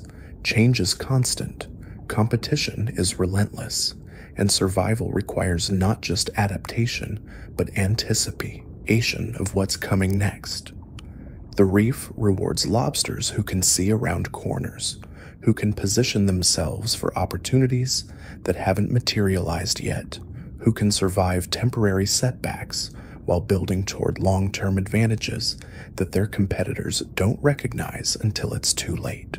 Your body begins showing the accumulated effects of years of fighting, molting, and high-stress living in ways that can't be ignored anymore. Scars from territorial battles create weak points in your shell that take longer to heal after each molt. Your claws, once perfectly matched weapons, now show the chips and cracks that come from years of crushing shells and deflecting attacks. Your walking legs move with subtle hitches that speak to old injuries that never quite healed properly, but these physical changes come with compensating advantages that younger lobsters don't possess. Your shell, though scarred, has thickened to the point where casual attacks simply bounce off. Your claws may be damaged, but they've also been seasoned by countless battles into tools of incredible precision and power. Your movements may be less fluid, but they're also more economical, wasting no energy on unnecessary flourishes. The mental aspects of aging become more significant than the physical ones in many situations. Your memory banks contain detailed information about thousands of encounters with different lobsters, creating a database of behavioral patterns and tactical preferences that gives you enormous advantages in social situations.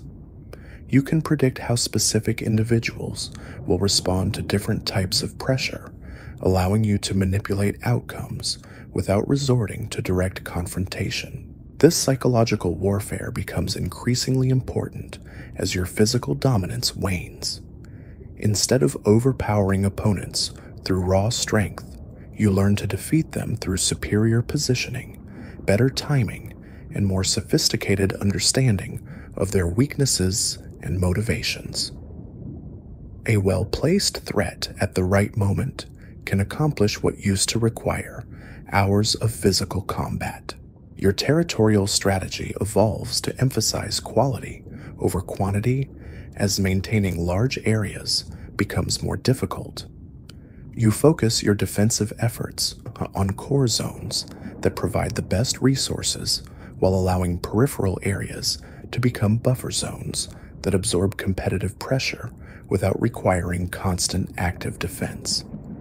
This strategic retreat actually strengthens your position by concentrating your limited resources where they can be most effective. The social networks you've built over years of reef life become more valuable as direct physical competition becomes more costly. Alliances that seemed like luxury additions to your territorial security now become essential components of your survival strategy. Other lobsters who owe you favors or share mutual interests provide early warning about threats, backup during conflicts, and access to resources outside your immediate territory.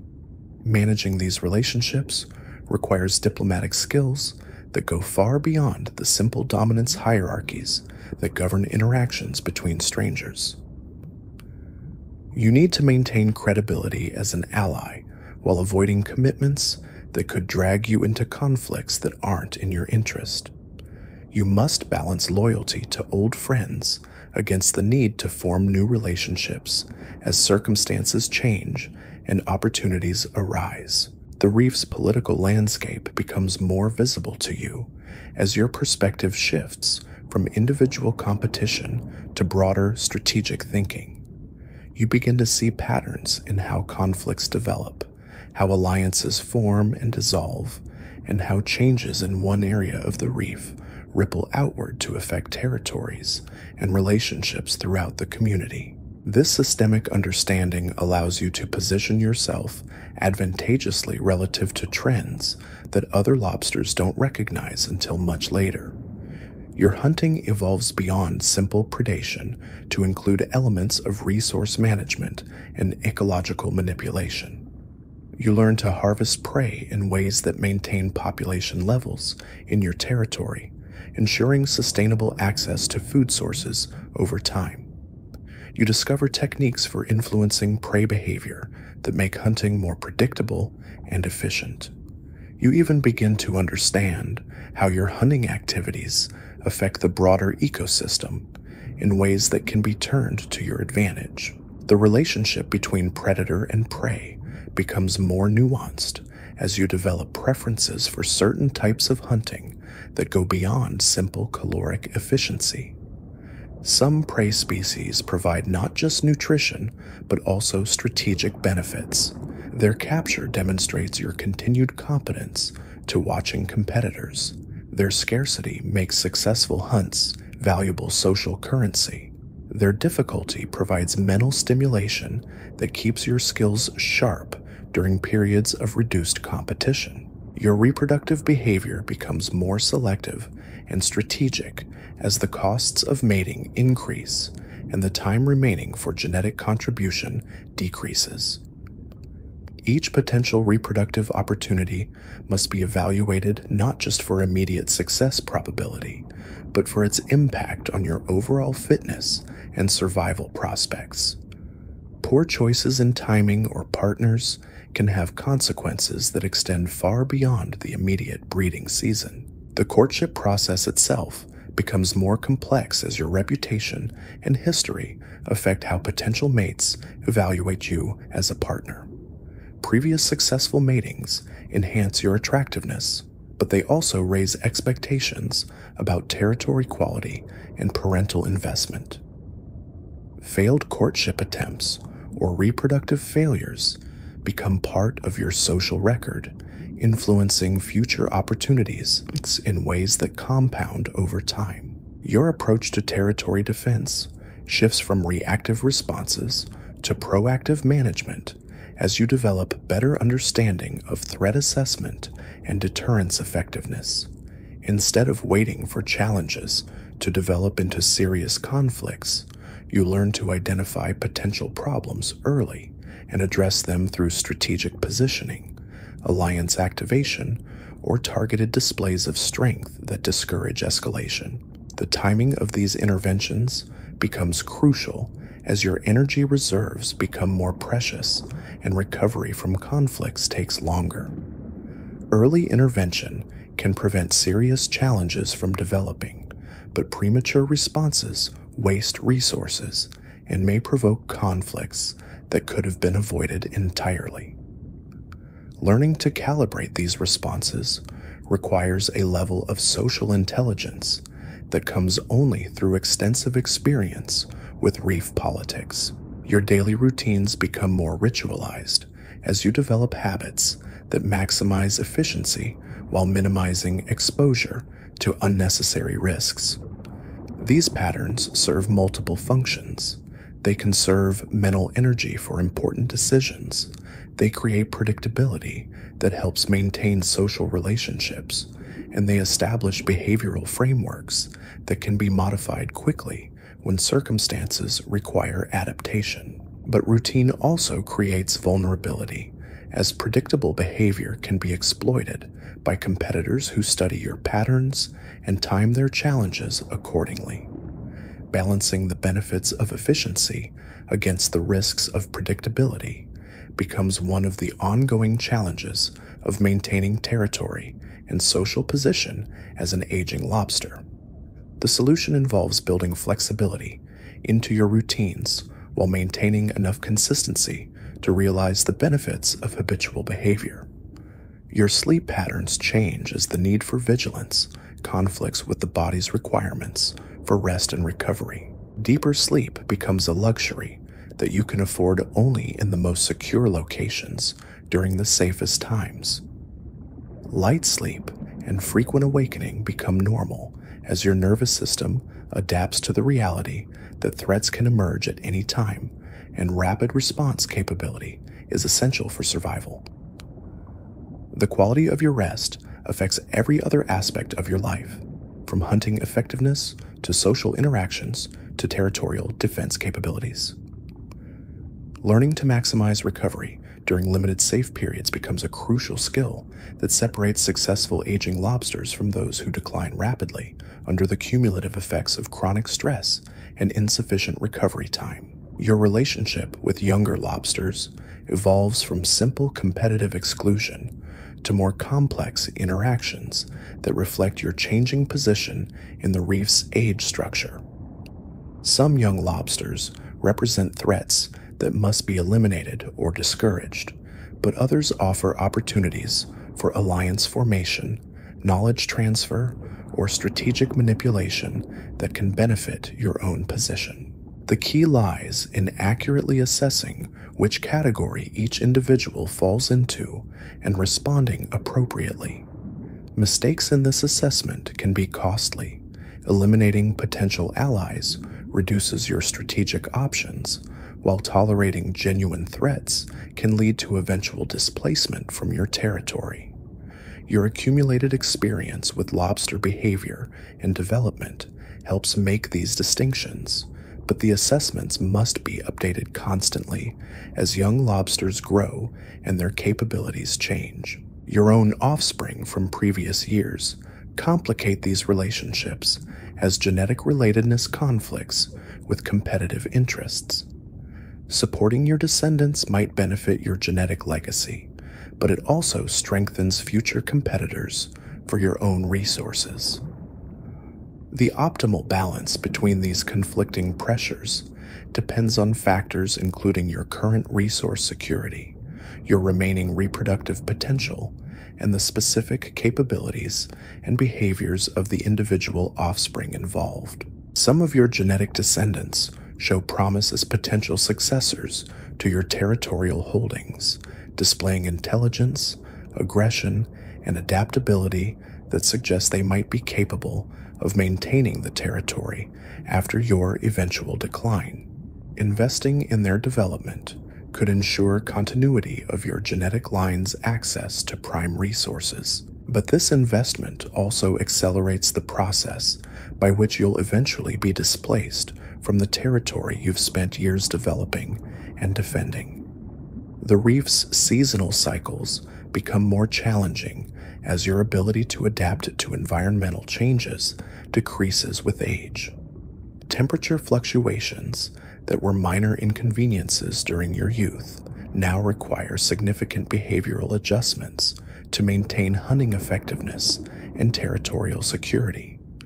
Current changes that once provided interesting hunting opportunities now pose navigation challenges that must be carefully managed to avoid dangerous situations. Your body's response to these environmental stresses becomes less resilient as accumulated damage and aging reduce your physiological flexibility. Recovery from temperature stress takes longer. Adaptation to new current patterns requires more energy, and your tolerance for suboptimal conditions decreases noticeably. These changes force adjustments in your activity patterns and territorial utilization that may seem minor individually, but add up to significant lifestyle changes.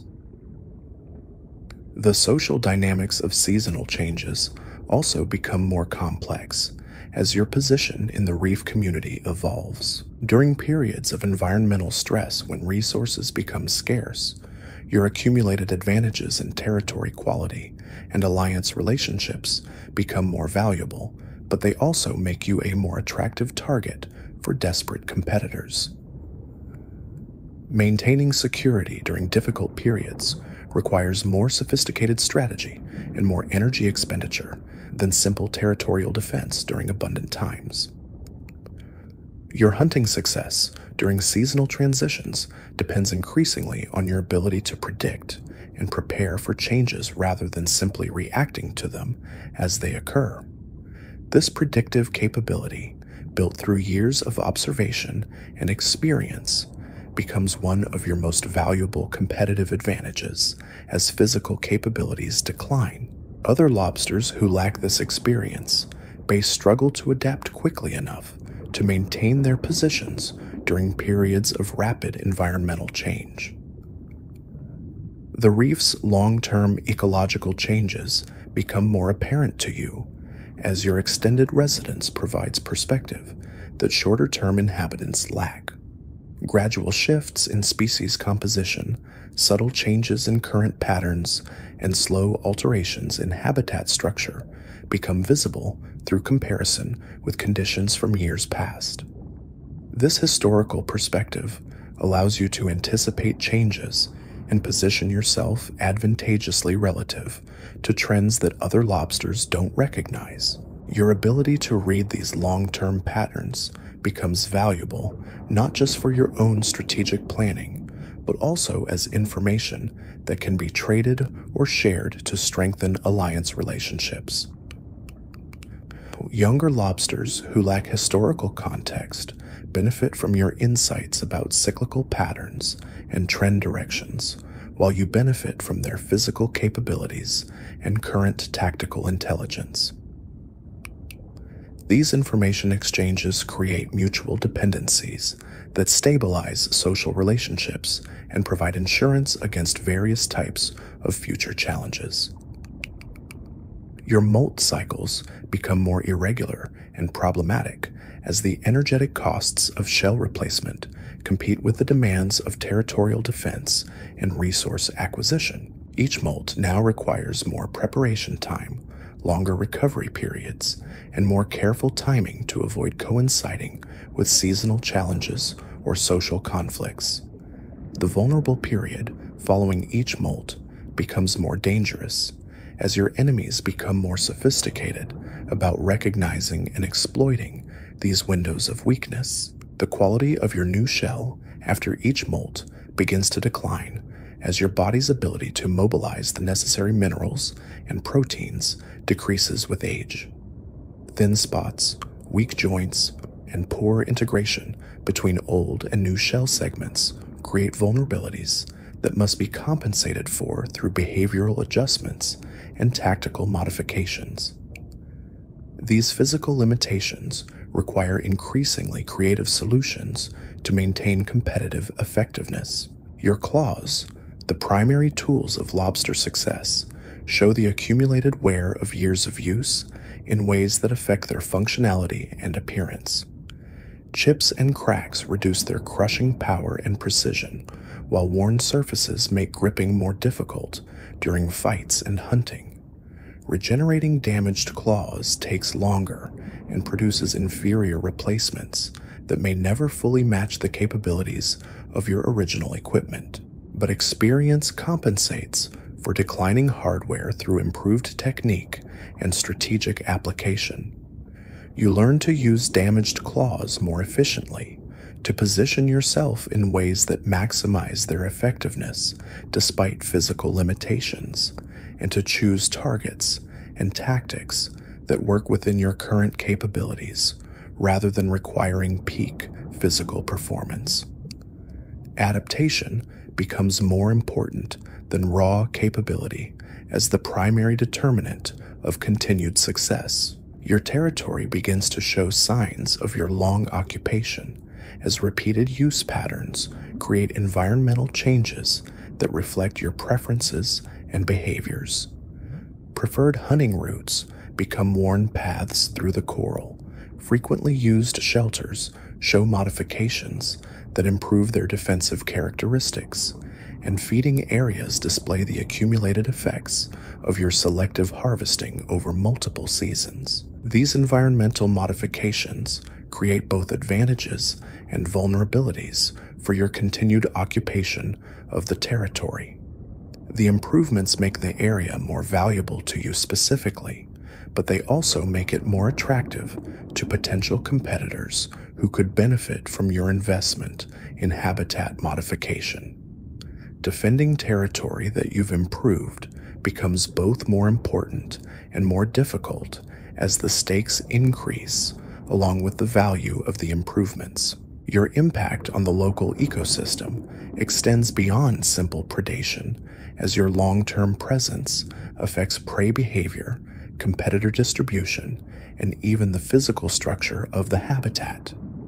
Prey species adapt their behaviors specifically to your hunting patterns, creating ecological relationships that are more complex than simple predator-prey interactions. These adaptations sometimes work in your favor by making prey more predictable, but they also require continued innovation to maintain hunting effectiveness as your targets become more sophisticated about avoiding you. The reef community's social structure bears your influence in ways that extend far beyond your immediate territorial boundaries. Lobsters who learned techniques from you carry those methods to other areas, creating ripple effects that influence hunting patterns and competitive dynamics throughout the region.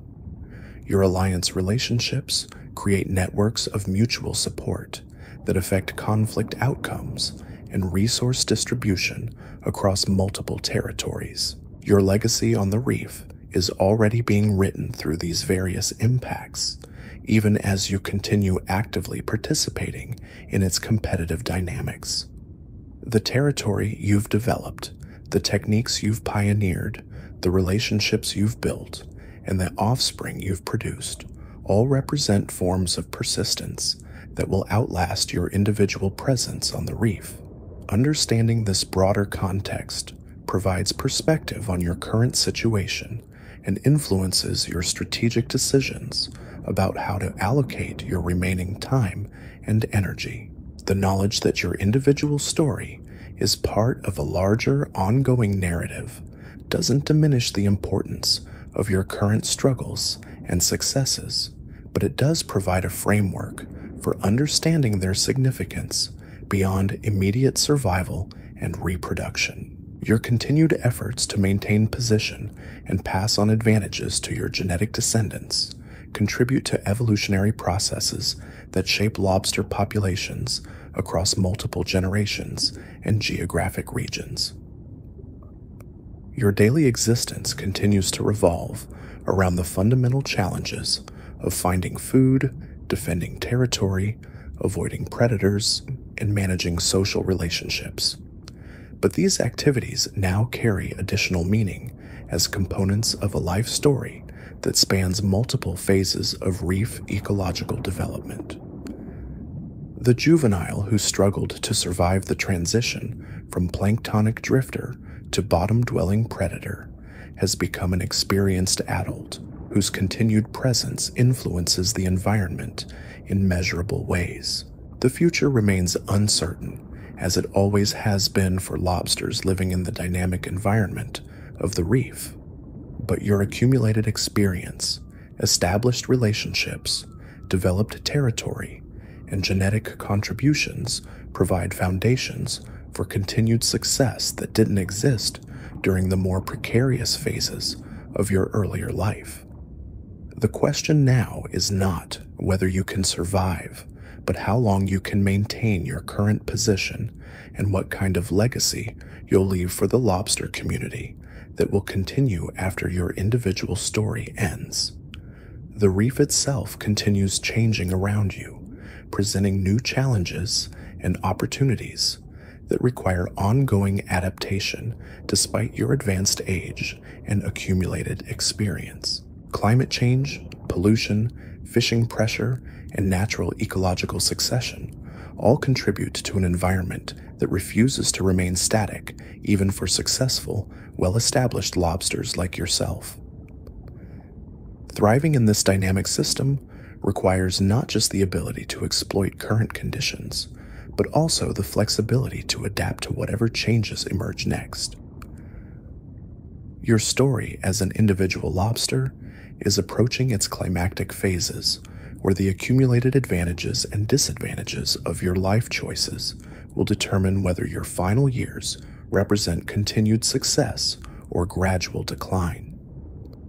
The decisions you make now about resource allocation, territorial strategy, and social relationships will largely determine how your individual narrative concludes and what kind of foundation you leave for the next generation of lobsters who will face their own versions of the challenges you've spent your life learning to overcome. The mathematics of aging become impossible to ignore as your body's maintenance systems start falling behind the accumulated damage of decades underwater. Your shell develops permanent stress fractures that no amount of molten can fully repair. Your joints stiffen in ways that affect your mobility during critical moments. Your digestive system becomes less efficient at extracting nutrients from the same prey that once fueled rapid growth. These aren't sudden failures. They're gradual declines that compound over time until they can't be compensated for through experience and cunning alone. Your eyesight, once sharp enough to spot movement from incredible distances, begins to blur at the edges.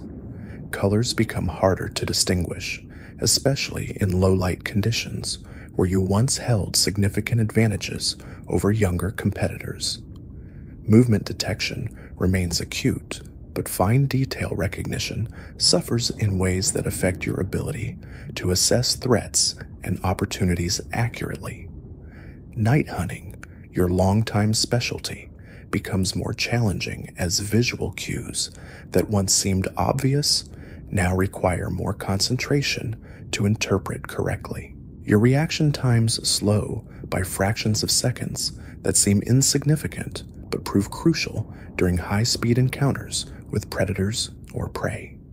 The lightning-fast reflexes that once allowed you to snatch fish out of the water or dodge incoming attacks now lag just enough to turn successful hunts into missed opportunities and close calls into actual injuries. Compensating for these delays requires predicting situations earlier and positioning yourself more carefully to reduce the demands on pure reaction speed. Your energy reserves, once seemingly unlimited, now require careful management throughout each day. Activities that you used to perform effortlessly, long-distance territory patrols, extended hunts, prolonged fights, now leave you exhausted in ways that affect your performance for hours afterward.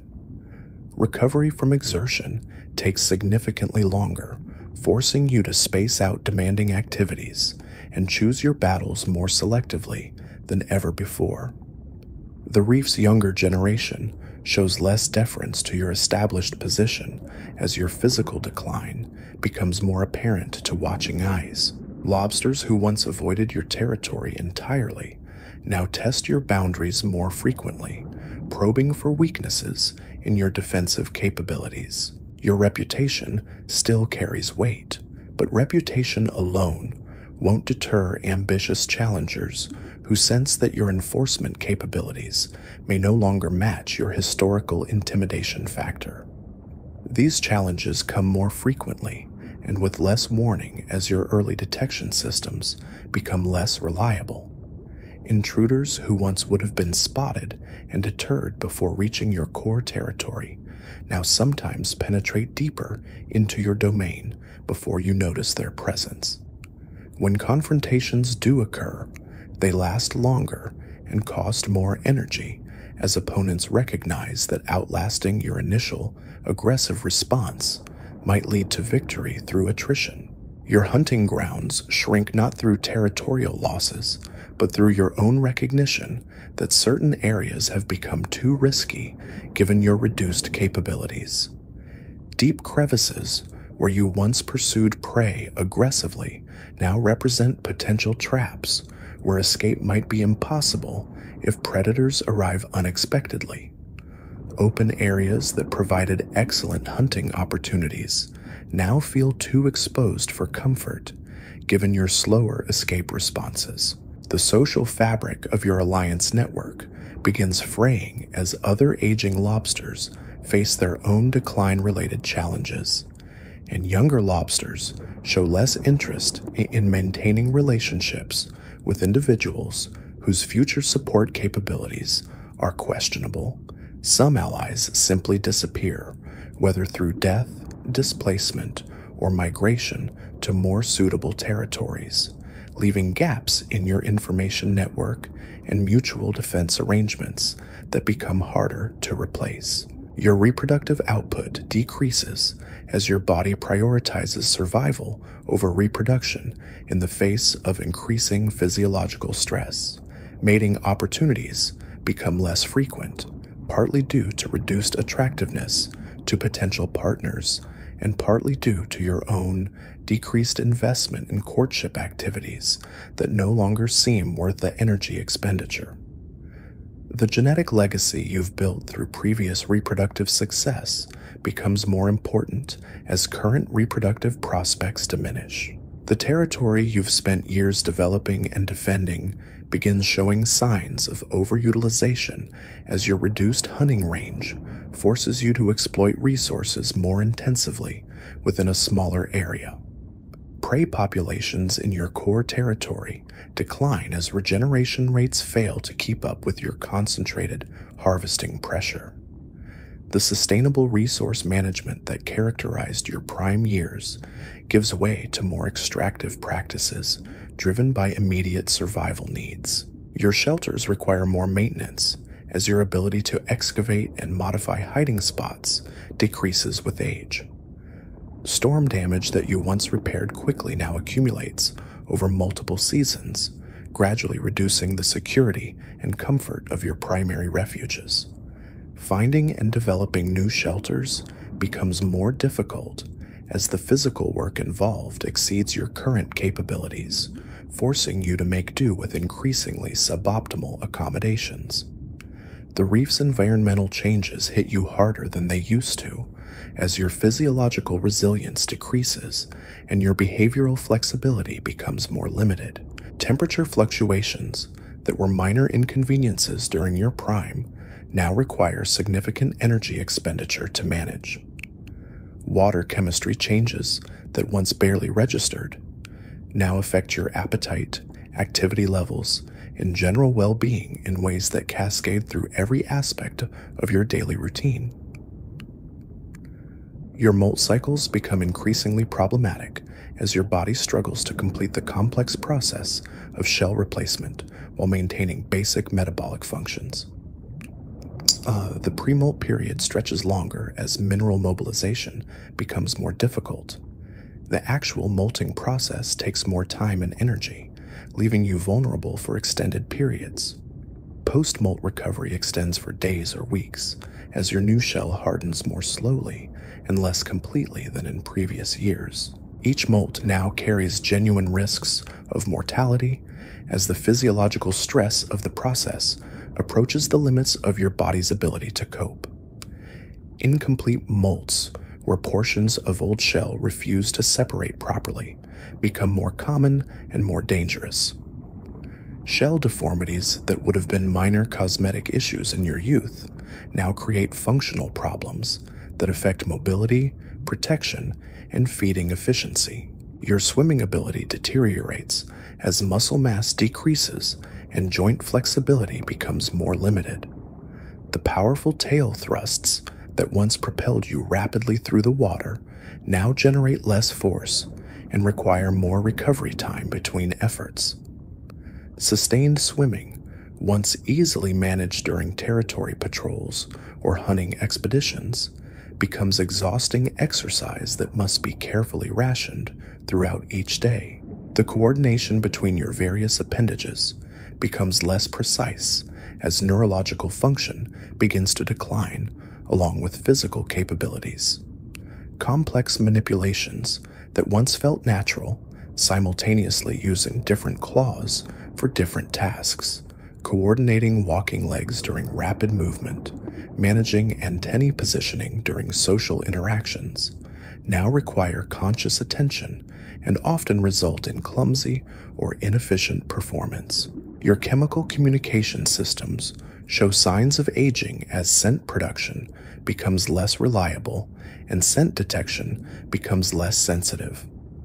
The complex pheromone exchanges that govern lobster social interactions become harder to manage effectively, leading to miscommunications and social awkwardness that affect your ability to maintain important relationships.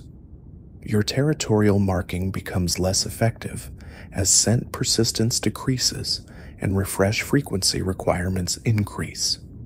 The reef's predator community begins to take notice of your declining condition as subtle changes in your behavior and movement patterns signal vulnerability to experienced hunters. Fish that once gave you a wide berth now approach more closely, testing your reaction times and defensive capabilities. Octopuses and other ambush predators seem more willing to consider you as potential prey rather than just another territorial competitor to avoid. Your awareness of this increased predation risk creates additional stress that compounds your other age-related challenges. The hypervigilance required to compensate for reduced physical capabilities exhausts mental resources that were once available for strategic thinking and social management. The constant anxiety about potential threats affects your sleep quality, appetite, and general stress levels in ways that accelerate the aging process. Your relationship with your territory evolves from active management to something more like desperate clinging as maintaining your position becomes increasingly difficult, but alternatives seem even worse. The thought of abandoning the area you've invested so much time and energy in developing feels impossible, but continuing to defend it against increasingly capable challengers may be equally futile. This psychological conflict adds another layer of stress to an already challenging situation. The younger lobsters settling on the reef each season now represent not just competition, but existential threats to your continued survival. Their energy, speed, and adaptive capacity make them formidable opponents despite their lack of experience. Your accumulated knowledge and tactical sophistication provide some advantages, but these mental assets become less decisive when physical execution becomes unreliable. Some of these young lobsters show no respect for your historical dominance, treating you as just another aging competitor rather than as a veteran whose experience deserves acknowledgement. Others seem almost contemptuous of your efforts to maintain position, viewing your continued presence in prime territory as an obstacle to their own advancement rather than as the natural result of successful competition over many years. Your daily routines become increasingly focused on conservation and damage control rather than growth and expansion. Each decision must be evaluated not just for immediate benefits, but for long-term sustainability, given your limited remaining resources. Risk tolerance decreases dramatically as the consequences of poor choices become potentially catastrophic rather than just temporarily inconvenient. The simple act of finding enough food each day becomes more challenging as hunting efficiency declines and prey becomes warier of your predictable patterns. Energy expenditure for hunting increases while success rates decrease, creating a negative feedback loop that gradually undermines your nutritional status and physical condition. Supplementing hunting with more scavenging becomes necessary, but psychologically difficult for a lobster who has spent decades as a successful predator. Your sleep becomes more fitful and less restorative as anxiety about territorial security conflicts with your body's need for recovery time. The deep, secure rest that once recharged your systems for the next day's challenges now seems impossible to achieve, given the constant low-level threats to your position. Chronic sleep deprivation compounds all your other problems while reducing your ability to cope with stress effectively. The social isolation that comes with aging becomes more pronounced as former allies focus on their own decline-related challenges, and younger lobsters show little interest in forming relationships with individuals whose future is uncertain. The reef community that once provided social stimulation and mutual support now feels increasingly foreign and unwelcoming as generational turnover changes the personalities and priorities of your neighbors. Your memory, once a vast repository of useful information about reef dynamics and lobster behavior, begins showing signs of deterioration that affect your decision-making capabilities. Important details about territorial boundaries, predator patterns, and social relationships become harder to recall accurately. New information becomes more difficult to integrate with existing knowledge, reducing your ability to adapt strategies based on changing conditions. The accumulated stress of defending your position against increasing challenges while managing declining capabilities begins affecting your immune system in ways that make you more susceptible to diseases and parasites that once posed minimal threats. Minor infections that your body used to clear easily now persist longer and require more energy to overcome. Parasite loads increase as your grooming efficiency decreases and your resistance to infestation weakens. Your shell's protective capabilities deteriorate not just through battle damage, but through the cumulative effects of environmental exposure and metabolic changes that affect calcium deposition and protein synthesis. Thin spots develop in areas that were once uniformly strong. Color patterns fade as pigment production becomes irregular. The imposing appearance that once deterred challengers becomes less intimidating as visible signs of aging accumulate. The reef's seasonal cycles become more difficult to manage as your ability to prepare for and adapt to environmental changes decreases with age. Winter's cold now penetrates deeper and lasts longer in your perception. Summer's heat becomes more oppressive and harder to escape. Storm seasons bring more anxiety about shelter security as your ability to repair damage or relocate to better protection becomes more limited. Your territorial boundaries begin contracting not through direct defeat, but through your own recognition that maintaining extensive holdings has become impossible given your current capabilities. The gradual retreat from peripheral areas represents a strategic withdrawal designed to concentrate your limited defensive resources on core territories that provide the most essential resources for survival. This territorial contraction creates its own problems, as the increased population density in your remaining holdings leads to overexploitation of resources and increased competition even within areas you still control.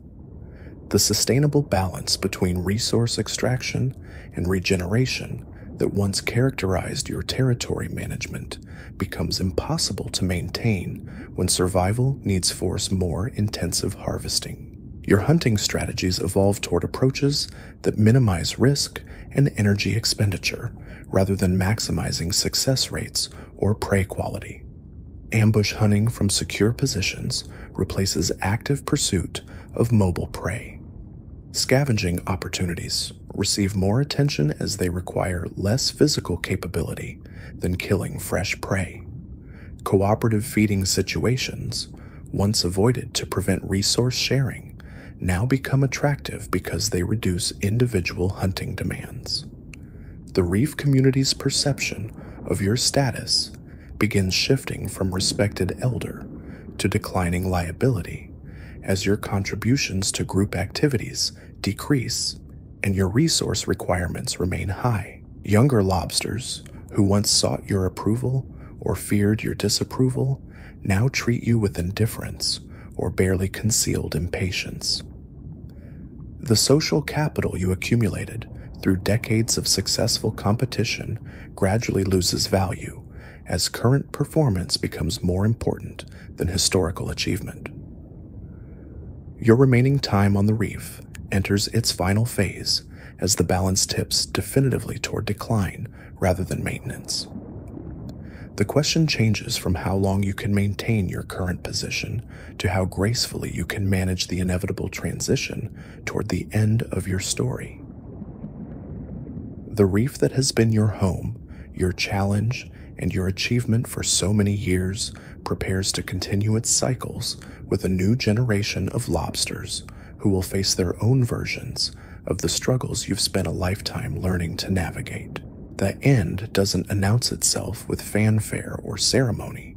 It arrives quietly during what should have been a routine morning patrol of your shrinking territory. Your legs, which have carried you across countless miles of reef over the decades, simply refuse to respond the way they should.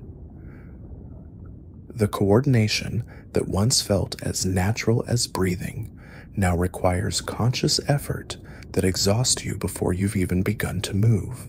You've been avoiding this realization for months now, compensating with shorter patrols, strategic positioning, and careful energy management. But today, as you struggle to navigate a route you've traveled thousands of times before, the truth becomes impossible to deny. Your body is shutting down piece by piece, system by system, and no amount of willpower or experience can reverse the process. A young male lobster, barely half your size but radiating the confidence that comes with peak physical condition, approaches your core territory with the casual boldness that would have triggered immediate and overwhelming retaliation just seasons ago. Now you watch from your shelter as he samples food from your prime hunting ground, testing your response with the calculated aggression of someone who senses weakness but hasn't yet confirmed it. Your instincts scream for action, demanding that you defend what's rightfully yours through decades of successful competition. But when you attempt to emerge from your refuge, your legs betray you with tremors and hesitation that would be immediately visible to any watching eyes. The humiliation of being unable to enforce your territorial claims cuts deeper than any physical wound you've ever sustained. The young intruder notices your stillness and interprets it correctly. His posture shifts from cautious testing to confident claiming as he realizes that the legendary lobster who once dominated this territory is no longer capable of backing up his reputation with force. He doesn't attack directly, That would be wasteful and risky when time and attrition will accomplish the same goal more safely. Instead, he simply continues feeding in your territory, gradually expanding his activities deeper into areas that have been exclusively yours for years. Each successful incursion emboldens him further while demonstrating to other watching lobsters that your defensive capabilities have finally failed. The social dynamics that once protected you through reputation and respect begin crumbling as word spreads through the reef's communication networks. Within days, your territory swarms with opportunistic competitors who arrive to claim pieces of the prime real estate you can no longer defend. Some are young lobsters seeking their first substantial territories. Others are established adults looking to expand their holdings at minimal cost. None show any particular hostility toward you personally.